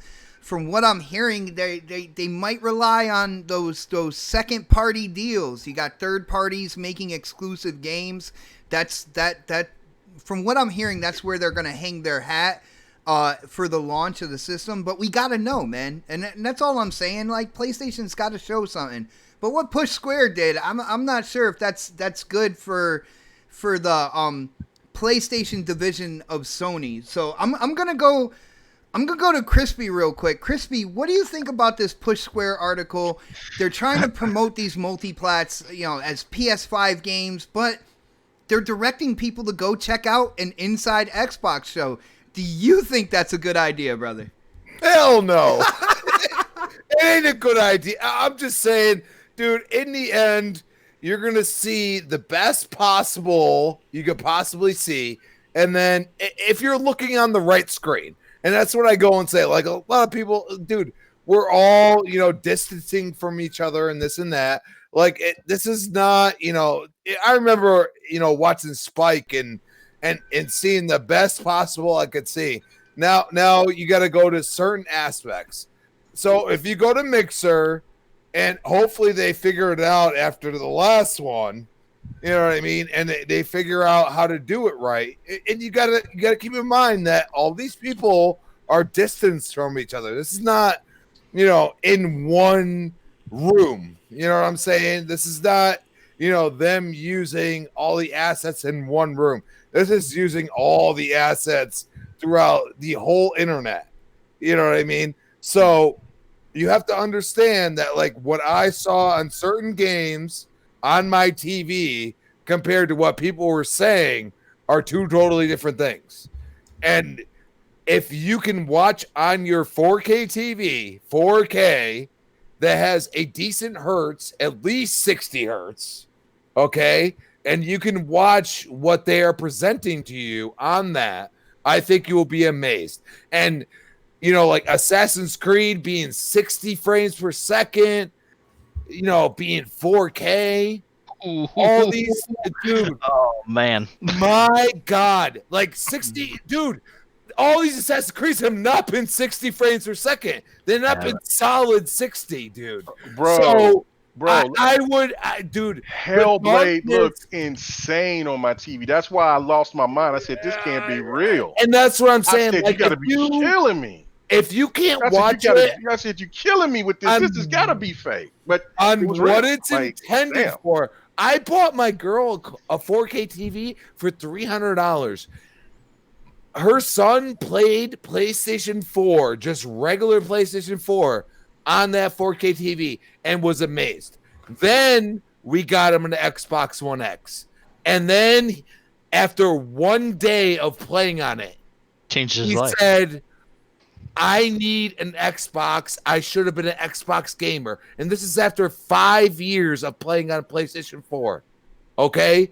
So I'm not saying that PlayStation 4 Pro is not comparable. What I'm saying is it's just ancillary. It's the ancillary of consoles. That's all. You have to have the hardware, even if it's a phone. I mean, some of these phones can almost do 4K now. But you have to have the hardware involved to actually purchase this. My and I'm not saying 4K, bro. and I'm not saying that, you know, there's no value in upgrading because of the frames per second. And I think that's where the Series X is pushing themselves to the limit, is saying you might be able to play Gears 5 multiplayer at 120 frames per second, which I think no console gamer would ever think of. You know Hold what I on, mean? real quick. Yo, Supersonic Station. First off, welcome to the chat, brother. I've seen you. I seen you in throughout the night or whatnot. But brother, how are you talking about 50K, 180 frames per second when all you play are chat room VR games, man? I don't even understand that, bro. I'm just saying, yo, shout out to Sonic, man. And shout out to Sonic talking like Yoshi. Oh, sounds more like B-heads in them, but Beavis and Butthead. But regardless, damn man, that PSVR ain't doing no 4K 60. Don't ever bring that up until the herpy machine can push those type of You said graphics. herpy machine. Oh, Don't ever no. do that. Don't ever do that, fam. Xbox hits you, man. Boy, I love you. I can't wait to come back on your show again, though. That was fun.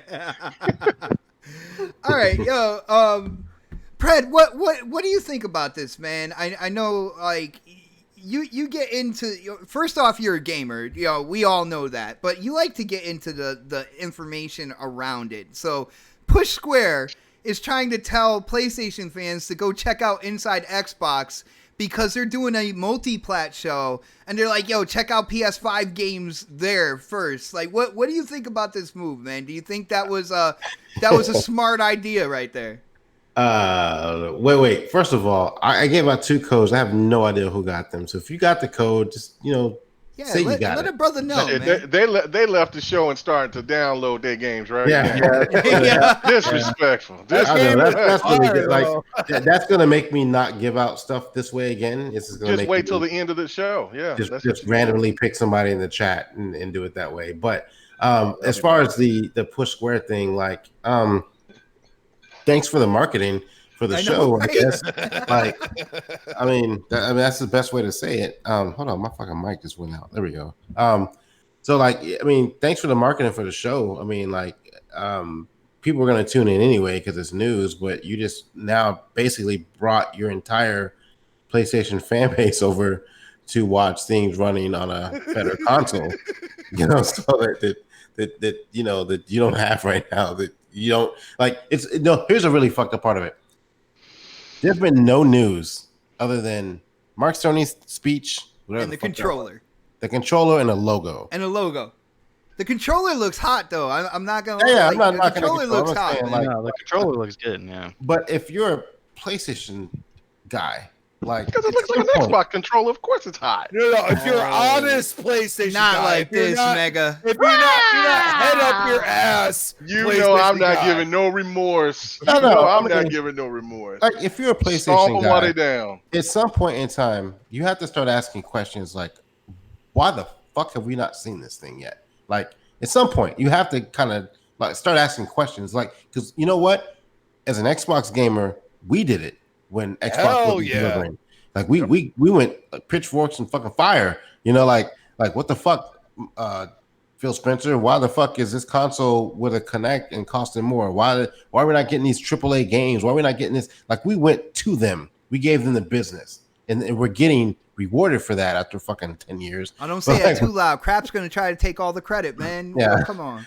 Yeah, but like, he keeps saying, Phil keeps saying, we listen. Like, when are you PlayStation guys gonna stop trying to bash what Microsoft is doing and start holding PlayStation accountable? Because I know, like, in my mindset, they're thinking, they're gonna deliver. This is PlayStation, and they may deliver. But at this point in time, Microsoft is like they're blazing a trail right now, and Sony's done nothing. So, like, how about you, instead of bashing what Microsoft is doing, start turning around and looking at what the fuck PlayStation is doing. Say something to them. Like, I mean, you love their games.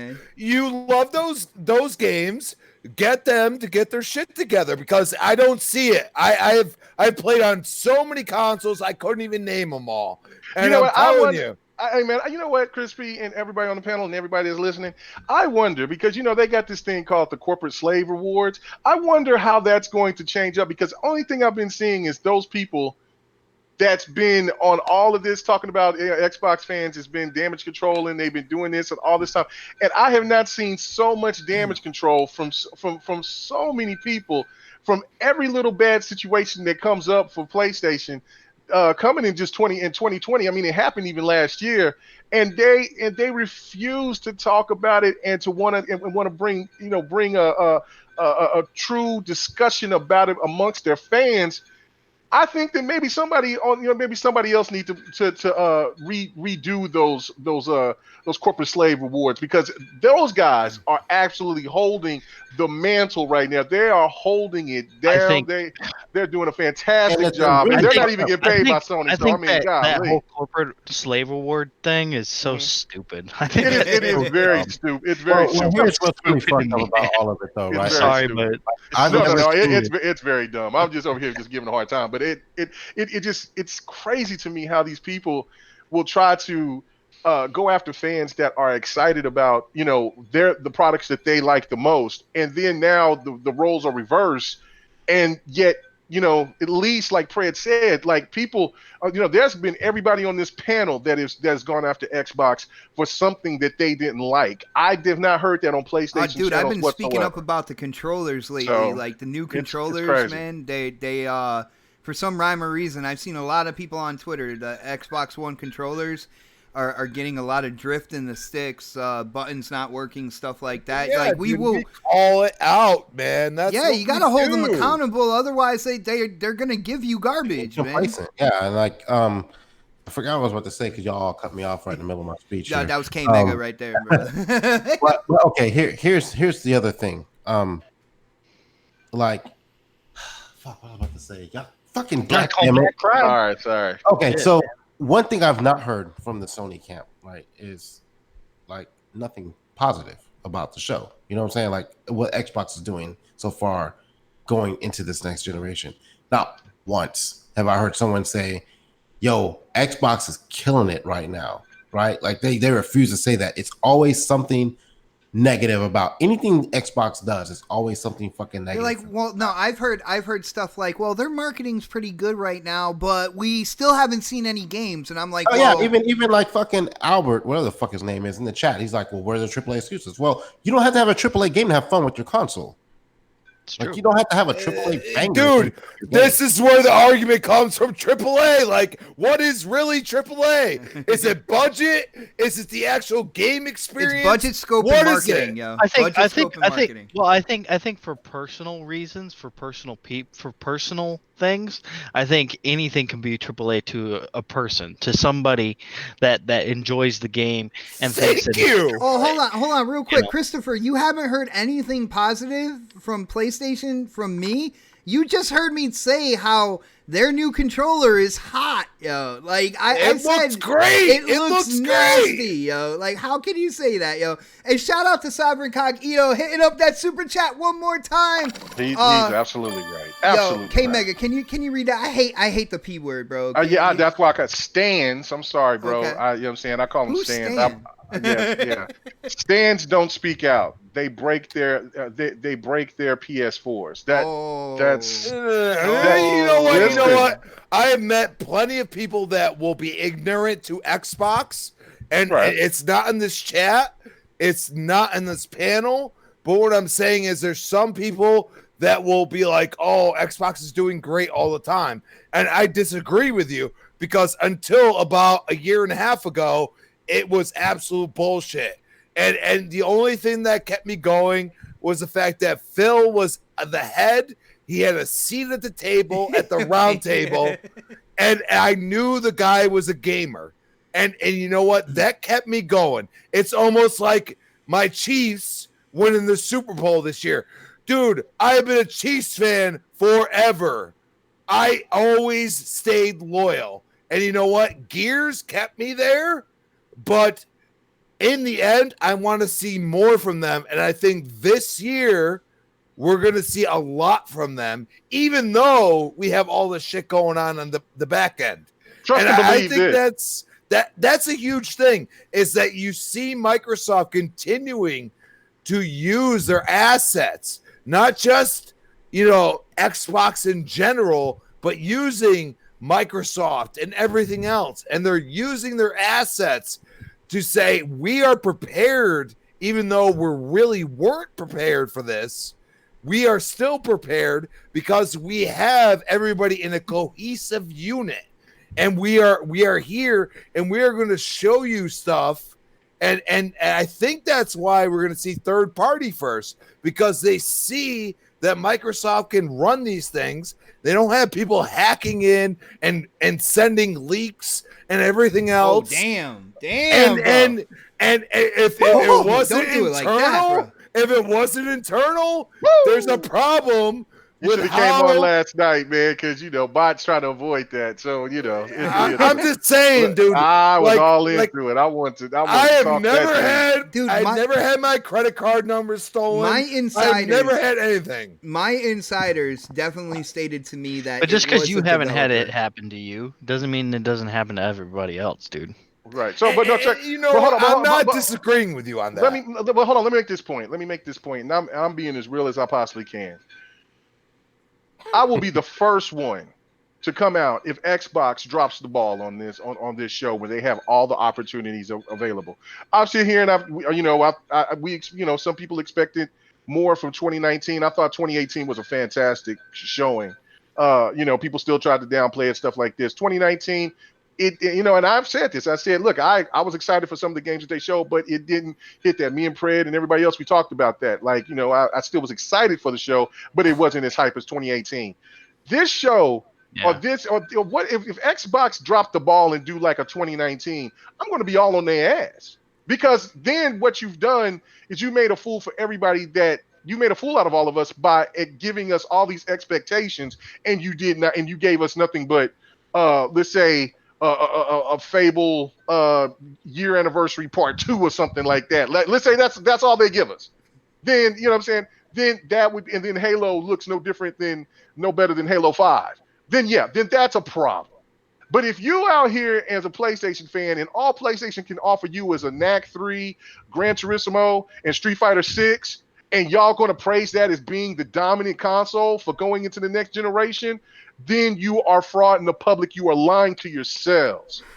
Get your head out your ass and just be a gamer and tell the truth. And you know what I'm saying? There's been problems going on with PlayStation, just like we've been saying that there's been problems going on with Xbox. They addressed it. How is PlayStation going to address anything if you shut your mouth and put your head in the sand? They won't. They'll just keep going. They'll collect that money though. They'll collect that money. It's a corporation thing. It's what corporations do, and like I always said, like when it comes down to it, the gaming community as a whole, we're all consumers. If we ever decide, like the extremists on both sides decide that they're gonna put down their keyboards, they're gonna put down their mice, and they're gonna stop arguing between each other, we can literally mold the direction of console gaming and gaming in general. The entire gaming generation, we can mold it. Yeah. Just by our speech. We have power now. We have almost 200 people watching this right now. At least some of you agree. Some of you might disagree. But in the end, Sony is sitting there pretty. And we have seen this before, time and again. Xbox has done it. PlayStation has done it. It is time for everybody to say, we do have a voice. We do. And you know what? If you are a PlayStation gamer, you love PlayStation games, call them out when shit ain't working. Call them out. I love how every time I start a topic, I trigger all of y'all. Yeah, yo, for real. Because I mean, you bringing out our inner. Yo, Pratt, you low-key instigating, man. You're instigating. There's somebody that said in the chat that I'm a cancer. You're right. I am a cancer to bullshit. I am a cancer to bullshit. I eradicate it. So if you can call me a cancer to the gaming community, you're right. When it's people out here frauding the public, I like to eradicate it. I destroy it. So get that right. Yeah, I'm a cancer to bullshit, bro. I'd like to talk about the push square thing. The topic. Oh my goodness. Yo, before you do, real quick, and I just let me just hit the super chat real quick, yo. Yeah, go ahead. All right, yo. Shout out to Victor hitting up that super chat one more time, brother. Thank you so much for the support. He says, thing is, Xbox has a community that is influential in making good changes for Xbox, while too many PlayStation community just cap and damage control. All right. So I hear you. I think it's that way on both sides There's when a it comes few to the people. extremes, There's man. a few people in the PlayStation community that absolutely call the bullshit. Shout out to Mr. And Bad Bit. Yo, that's my brother. Big Cloud is also right there. He will have people that disagree with him, but he will call it out. And I appreciate those PlayStation gamers because you have to understand that PlayStation needs to do good for Xbox to do good and vice versa. And I really truly believe that. I have been through console generations where one has held the torch the whole time, and we sat there and looked at them like they're the greatest in the world. Well, Xbox wouldn't be where it is at if it wasn't for PlayStation. And that's my end game. That's it. Nice. And shout out to Jean-Marc Louis hitting up that super chat. Jean-Marc Louis. Nice. You like that, right? I like that. I like that. We. Yo, for hitting up that super chat, supporting the channel, bro. Thank you so much. He said, Sony give them dish soap and call it orange juice. Oh, dude. Yo. You gotta get that vitamin C, bro. Yo, Dark. Go ahead, man. We're talking about Push Square promoting an Inside Xbox game, Inside Xbox event. You know, that deals with third-party games, and they're saying, hey, this is your first chance to see PlayStation 5 games. Man, what do you think, bro? Completely unnecessary. Dude, completely. Completely. It did nothing for me. I was just like thinking to myself, okay, you basically just wanted to put it out there that Xbox was going to show off third-party games, which they always do anyways. I mean, what did they do at every E3? They've showed off, more third-party stuff than they have anything else, like they do that all the time, because their games, those a lot of, I have to say it, a lot of third-party games run a little bit better on the Xbox than they do on the PS4. I'm sorry to say that, but it's true. What you got to be sorry for? You just talking. Especially one of my favorite franchises, Assassin's Creed, plays a lot better on Xbox than it does on PS4. Dude, when we get off the show, no more Assassin's Creed for like a day. Oh no, okay? we're gonna talk about it every day. Come on every week. We're gonna talk about it until the game releases. Let's go. I'm excited for that, man. But I think for me, I was thinking to myself like I already know what console I'm gonna get. Like I already know. Like I'm gonna get an Xbox Series X first, and then when the games start coming for the PlayStation 5, that's when I'll get the PS5.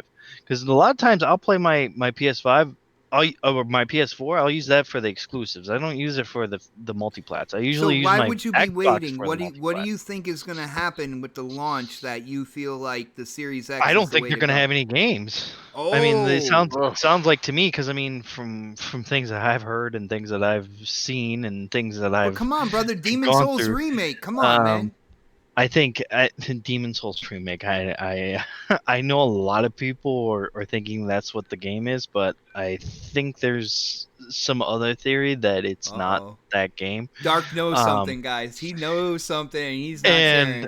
And it's just, I think PlayStation will deliver, but they deliver later on in the gen, and they promise stuff, and it comes in later on in the gen. So, I mean, I don't see, for me personally, I'll get the Xbox first because they'll have Halo Infinite. It'll have. We'll be playing together, right, bro? Right, exactly. We'll be playing multiplayer, of course. Because you and me, that's one of the only games I usually ever play multiplayer on. So, and then Assassin's Creed is definitely coming to the Series X. Things like that. So, that's where I'm going to be playing a lot of my multiplats and stuff like that. So, and then when Sony starts coming out with their more first party, big AAA games, I'll be getting a PS5, and that's just kind of the kind of gamer I am. I'll dive into both because that's how that's how much I enjoy both consoles. I don't get into the whole, even on Twitter, I don't even get into the console war because I think it's completely stupid because you're alienating yourself from good games that you could possibly enjoy, Facts. or things that you could be like, well, am I gonna enjoy that game? Well, I mean, you are taking a chance. There's plenty of videos out there. There's plenty of reviews out there, but until you get a game in your hands, you're really not gonna be able to tell what type of game it is or if you're gonna enjoy it or not. So you are taking that risk and taking that chance, but at the same time, like you you you're you kind of should take that chance because you are a gamer. Especially if you're a hardcore gamer, you should definitely give um chances to games that you might not have given a chance to in the past. Because I mean, yeah, granted, we do know what we like, especially us older gamers. We know what we like, but at the same time, there are new games that have Older, come speak out. for yourself, man. I ain't There, old. there's new games that come out, He's 12. like something like Gears Tactics. Like, some people probably wouldn't have liked that game, but since it's in the Gears franchise, people are And like, thank you. As you see I'm my gonna gameplay of Gears yeah, Tactics right there in the background. Thank you. right, exactly. You More people are gonna want to get invested into it because they're like, oh well, it's part of the Gears franchise. So, you know, there's a lot of times where you're gonna see, especially even with Sony and with Xbox, there's gonna be games that you're gonna be like, whoa, I kind of want to play that. Especially like this generation, like Sunset Overdrive and Rise Son of Rome. Those were two big games. I was like, I want to play those, even though I knew that the reviews were bad for Rise Son of Rome. Yeah, the They movement and shit really, was yeah, they really dogged that game. But actually, when I started playing it, I enjoyed it. It was a good game. It Facts. wasn't the best game, and it wasn't like a completely terrible game. It was really, I would say it's better than but mediocre. but it's like But it was good, that movie you know? that you seen that everybody else dogged on that you're Right. like, man, like this isn't a bad movie. You know what I Right, mean? Like, exactly. is it great? No, I'm not saying it's Sixth Sense or something that just really blew your mind. It's more of like, dude, this isn't a bad movie. Why are people shitting on it? And that's where I go and say, like, that's the beauty of Game Pass. Like, they already said Gears Tactics, the only reason why it happened was because of Game Pass. Because they went to PC Game Pass. It's You also know? it's also a lot of people who knock on games before they even get their hands on them. And I know a lot of people are like, don't say that. Don't say knock it. Don't knock until you try it. Don't And I knock know it till you try it, Mooch, brother. I know Mooch is the big combatant of that. And I think to myself, like, honestly, there's a lot of games that I would have probably never tried. Well, Mucho If also said swing to the left and swing to the right when it comes to Spider-Man. Right. And then Exactly. and then he completely enjoyed it. platinumed the game, man. Yeah, he completely enjoyed it. So it's like you're kind of contradicting yourself when you say those types of things.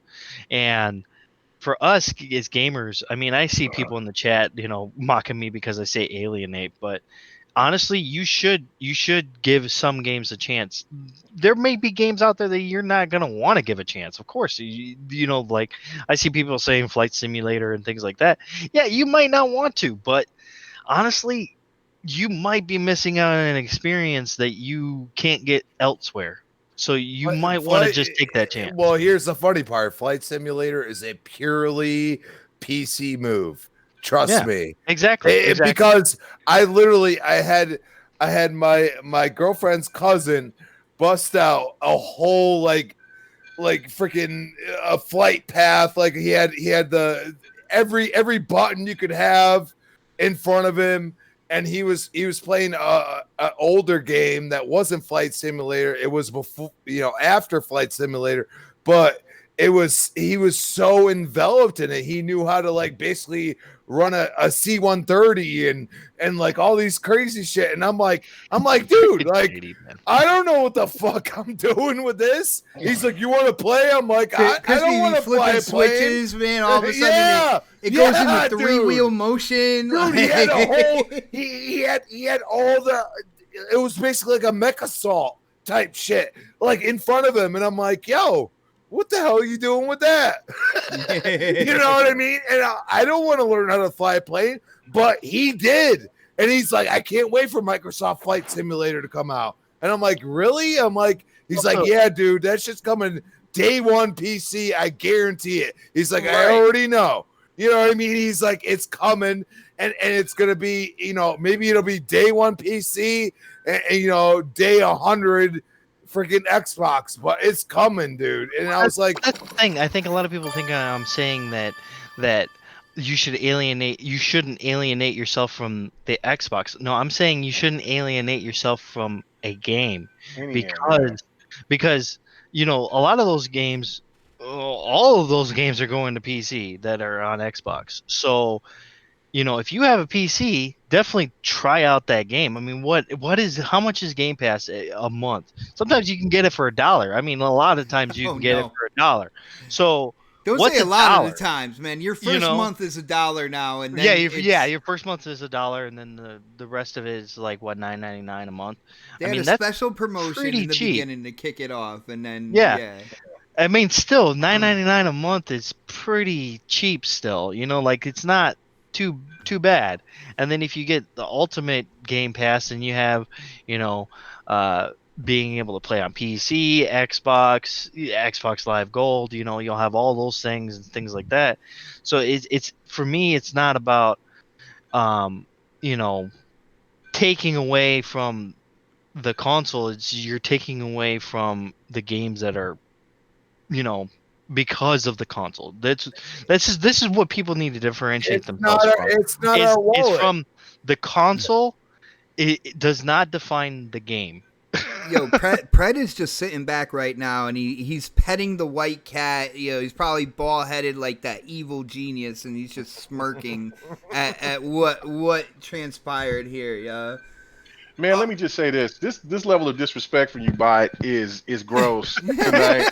Because, you know what, check this out, man. Not only you disrespecting my boy Pred, I like him just for the day. I don't know why. I can tell, man. This is but now, you know what I'm saying, and Otter, but you disrespect me by not saying, because I brought some gameplay that has never been on Next Podcast. Dude, Darkness ever, 2. That was the big thing for me when Darkness 2, Resident Evil 6. You know what I'm saying? Gears Tactics. Like, I mean, and you didn't say nothing. You said everything everybody else is. It's almost like you were nervous that you might lose. Not at all, bro. Not at all. Yo, at the end of the day, I gave away a free game, so you already lost. You're probably right. I'm going to lose this on that, GP. Yo, shout out to Sir X-Man hitting up that super chat one more time, brother. He says, I want Flight Simulator on my Xbox and PC. Now, brother, hopefully it drops on both the same day. You know, when it comes down to it, Gears Tactics. You already heard what I thought about Gears Tactics coming out on PC and nowhere to be seen on Xbox right now. I will keep that same energy when it comes to games like Flight Simulator as well. Let's think about the Gears Tactics. They proved a point. It was number one on Steam. I think it might still be number one on Steam. Uh-oh. What happened? Uh-oh. We lost him. Did we lose him? Did we lose him? No, that. Dude, don't use that voice again. Just saying, dude. Like, a lot of people ignore. Dude, they just proved a point. I got you guys. Well, on that note, we are going overtime here, so I think it's about time to wrap it up. I have to say, absolutely awesome show tonight. Yo, shout out to the panel. You guys, really brought that energy. As usual, every week, you guys bring that. You bring your opinions. You're not afraid to share them. One of my favorite things about this show. And, of course, huge shout out to the chat. Thank you guys so much for hanging out with us. It was an absolute blast doing this show for you. We are here every Saturday, 7 p.m. Eastern, the Lord's time, to go and talk gaming news and to put different opinions together and see what we come up with. But as usual, like a 40-year-old with a comb over, it is time to get those plugs in. And I have been trained well Mr. Companion to the Lonely Gamer, Predator. Man, why don't you let people know where they can go to talk games with you, where you got that amazing avatar for your hangout, and anything else you want to share, bro? Hey, first of all, it's RDNA3. It's my official name. Today flew by, man. I didn't even realize it was like 8:20 over here, Texas time, the Lord's time. The Lord's time, yeah, right. yeah. Our Lord's time, Oklahoma and Texas. Hey, so hopefully whoever got those codes, I never saw a name drop in there. Whoever got them, enjoy. Thank you guys for tuning in. I'll see you guys next week, and make sure you guys vote for Prey. Nice. Yeah, and that is the thing, guys. If you follow me on Twitter, it is at xbot448. Right at the top of my profile, I have it pinned. You can vote for who had the best gameplay. And need I remind you guys that I had Master Chief in a Warthog in Forza Horizon 4 during the winter, and it looked great. I'm just throwing it out there. Deliver Us the Moon as well. SSX, you know the deal, man. I bring that gameplay. That's what it's about. Yeah. On that note, let's go in with my brother from the West Coast, the mullet wearing man himself, the saver of worlds, Knoxximus. Brother, why don't you let people know where they can go to talk games with you, and if you have any plans, if you're going to be guests on any show, anything else you'd like to share, brother. Yeah, you guys can find me on you can find me on Twitter at Knoxximus, and Xbox and PlayStation at the same name. And I'm gonna tell you right now, all you PlayStation fans, don't worry. There's gonna be something coming within the next month or so. So I hope so. Shit. Oh, Yeah, just You scale that down a little bit, like 2 weeks, maybe 3 weeks. I would say probably about 3 to 4 weeks. Yeah. that's still a month. Yeah, 4 weeks equals Yeah, a month. it's still a little ways off, but who knows? It might actually come sooner. I mean, from what I've heard, Not making sense. it'll be Sooner. Don't blow your load too 3 to 4 soon, right? weeks, but it could be sooner. Could they be had Could be next year. We never know. They had to iron out some kinks. There were some wrinkles in the sheets that they had to iron out before they. There was some things going on. Yes. Yeah, definitely. Yeah. But Dark, it's always a blast having you on, and I gotta say, man, your mic held up tonight. Unbelievable. I know, dude. It was surprising, right? It didn't. It was no cutting out. perfect. Nothing, man. I don't know if you switched mics, but whatever it is, just keep doing what you're doing when you decide you No, want the to show up internet for the just show. held up today. That's all it was. All right. Well, yeah. Your neighbors are out, and they're probably stealing your internet. Usually, you know what I'm saying? Right. Exactly. Yo, let's go to my brother Crispy. Crispy, as usual, one of the most opinionated people on the panel. It is great hearing your insight, and what you think about the gaming news every Saturday here on this channel. Why don't you let people know about the other shows that you are a part of and where they can go to talk games, bro? Absolutely. Fire chat tonight. Loved it. Love the PlayStation gamers. Love the Xbox gamers. Let's do it. Let's call them motherfuckers out. They make all the money. We don't.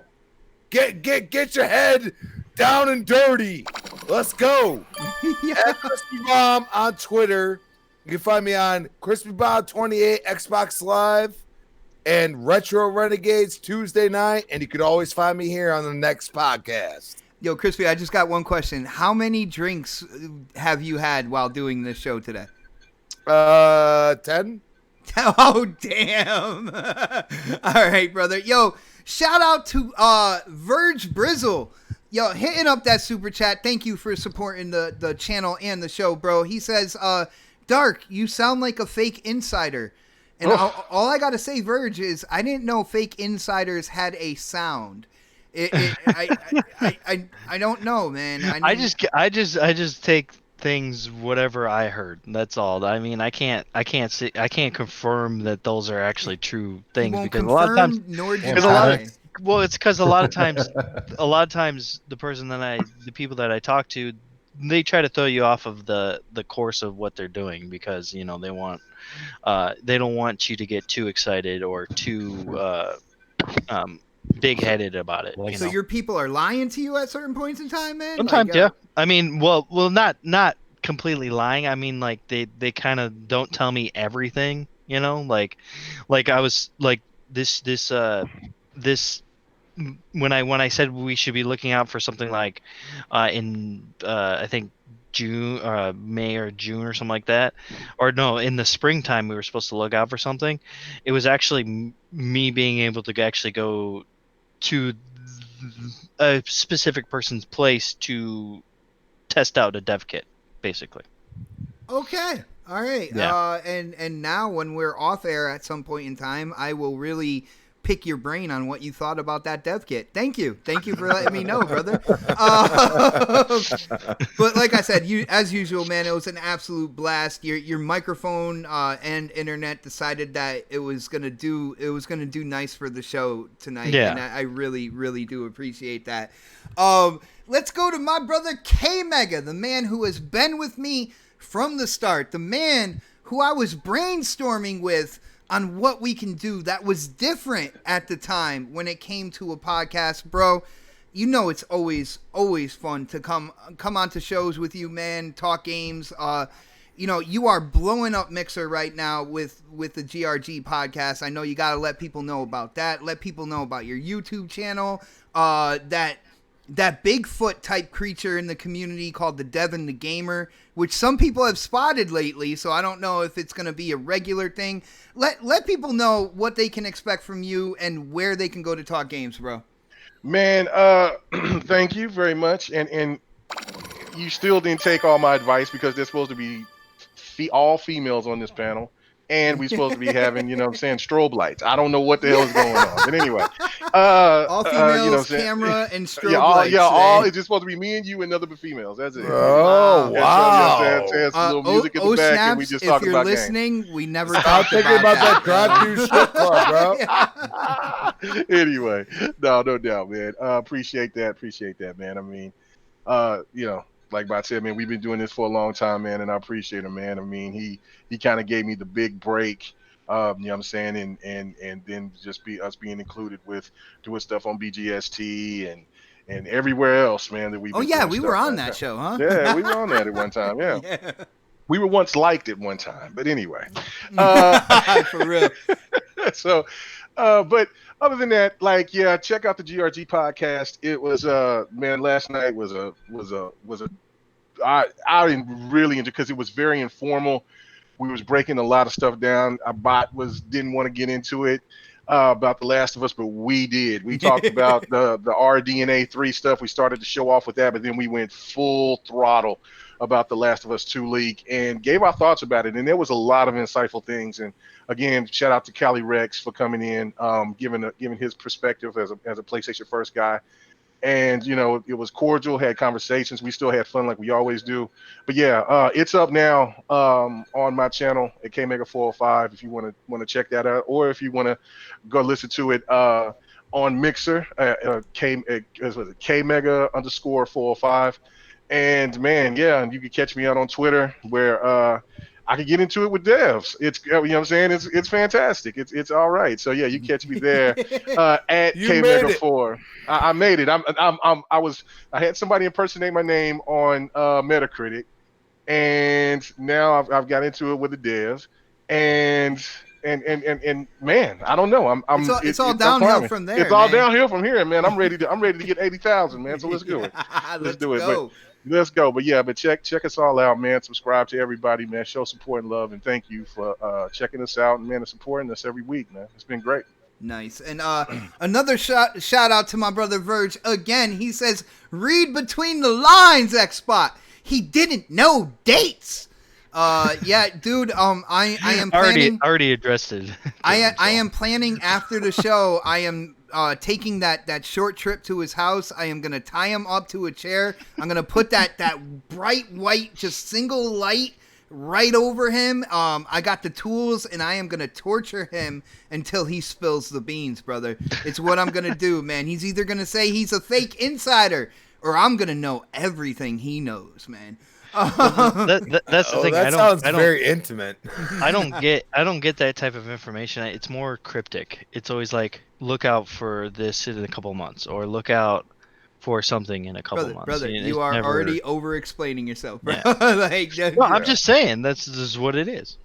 Right. Yeah, Also, Yobi in the chat, he said this, and you know what, Yobi? It's just like I'm telling you now. If I had to tell you, then I might have to kill you, because he says, Bloody Knuckles and X-Bot are never in the same place at the same time. Care to explain?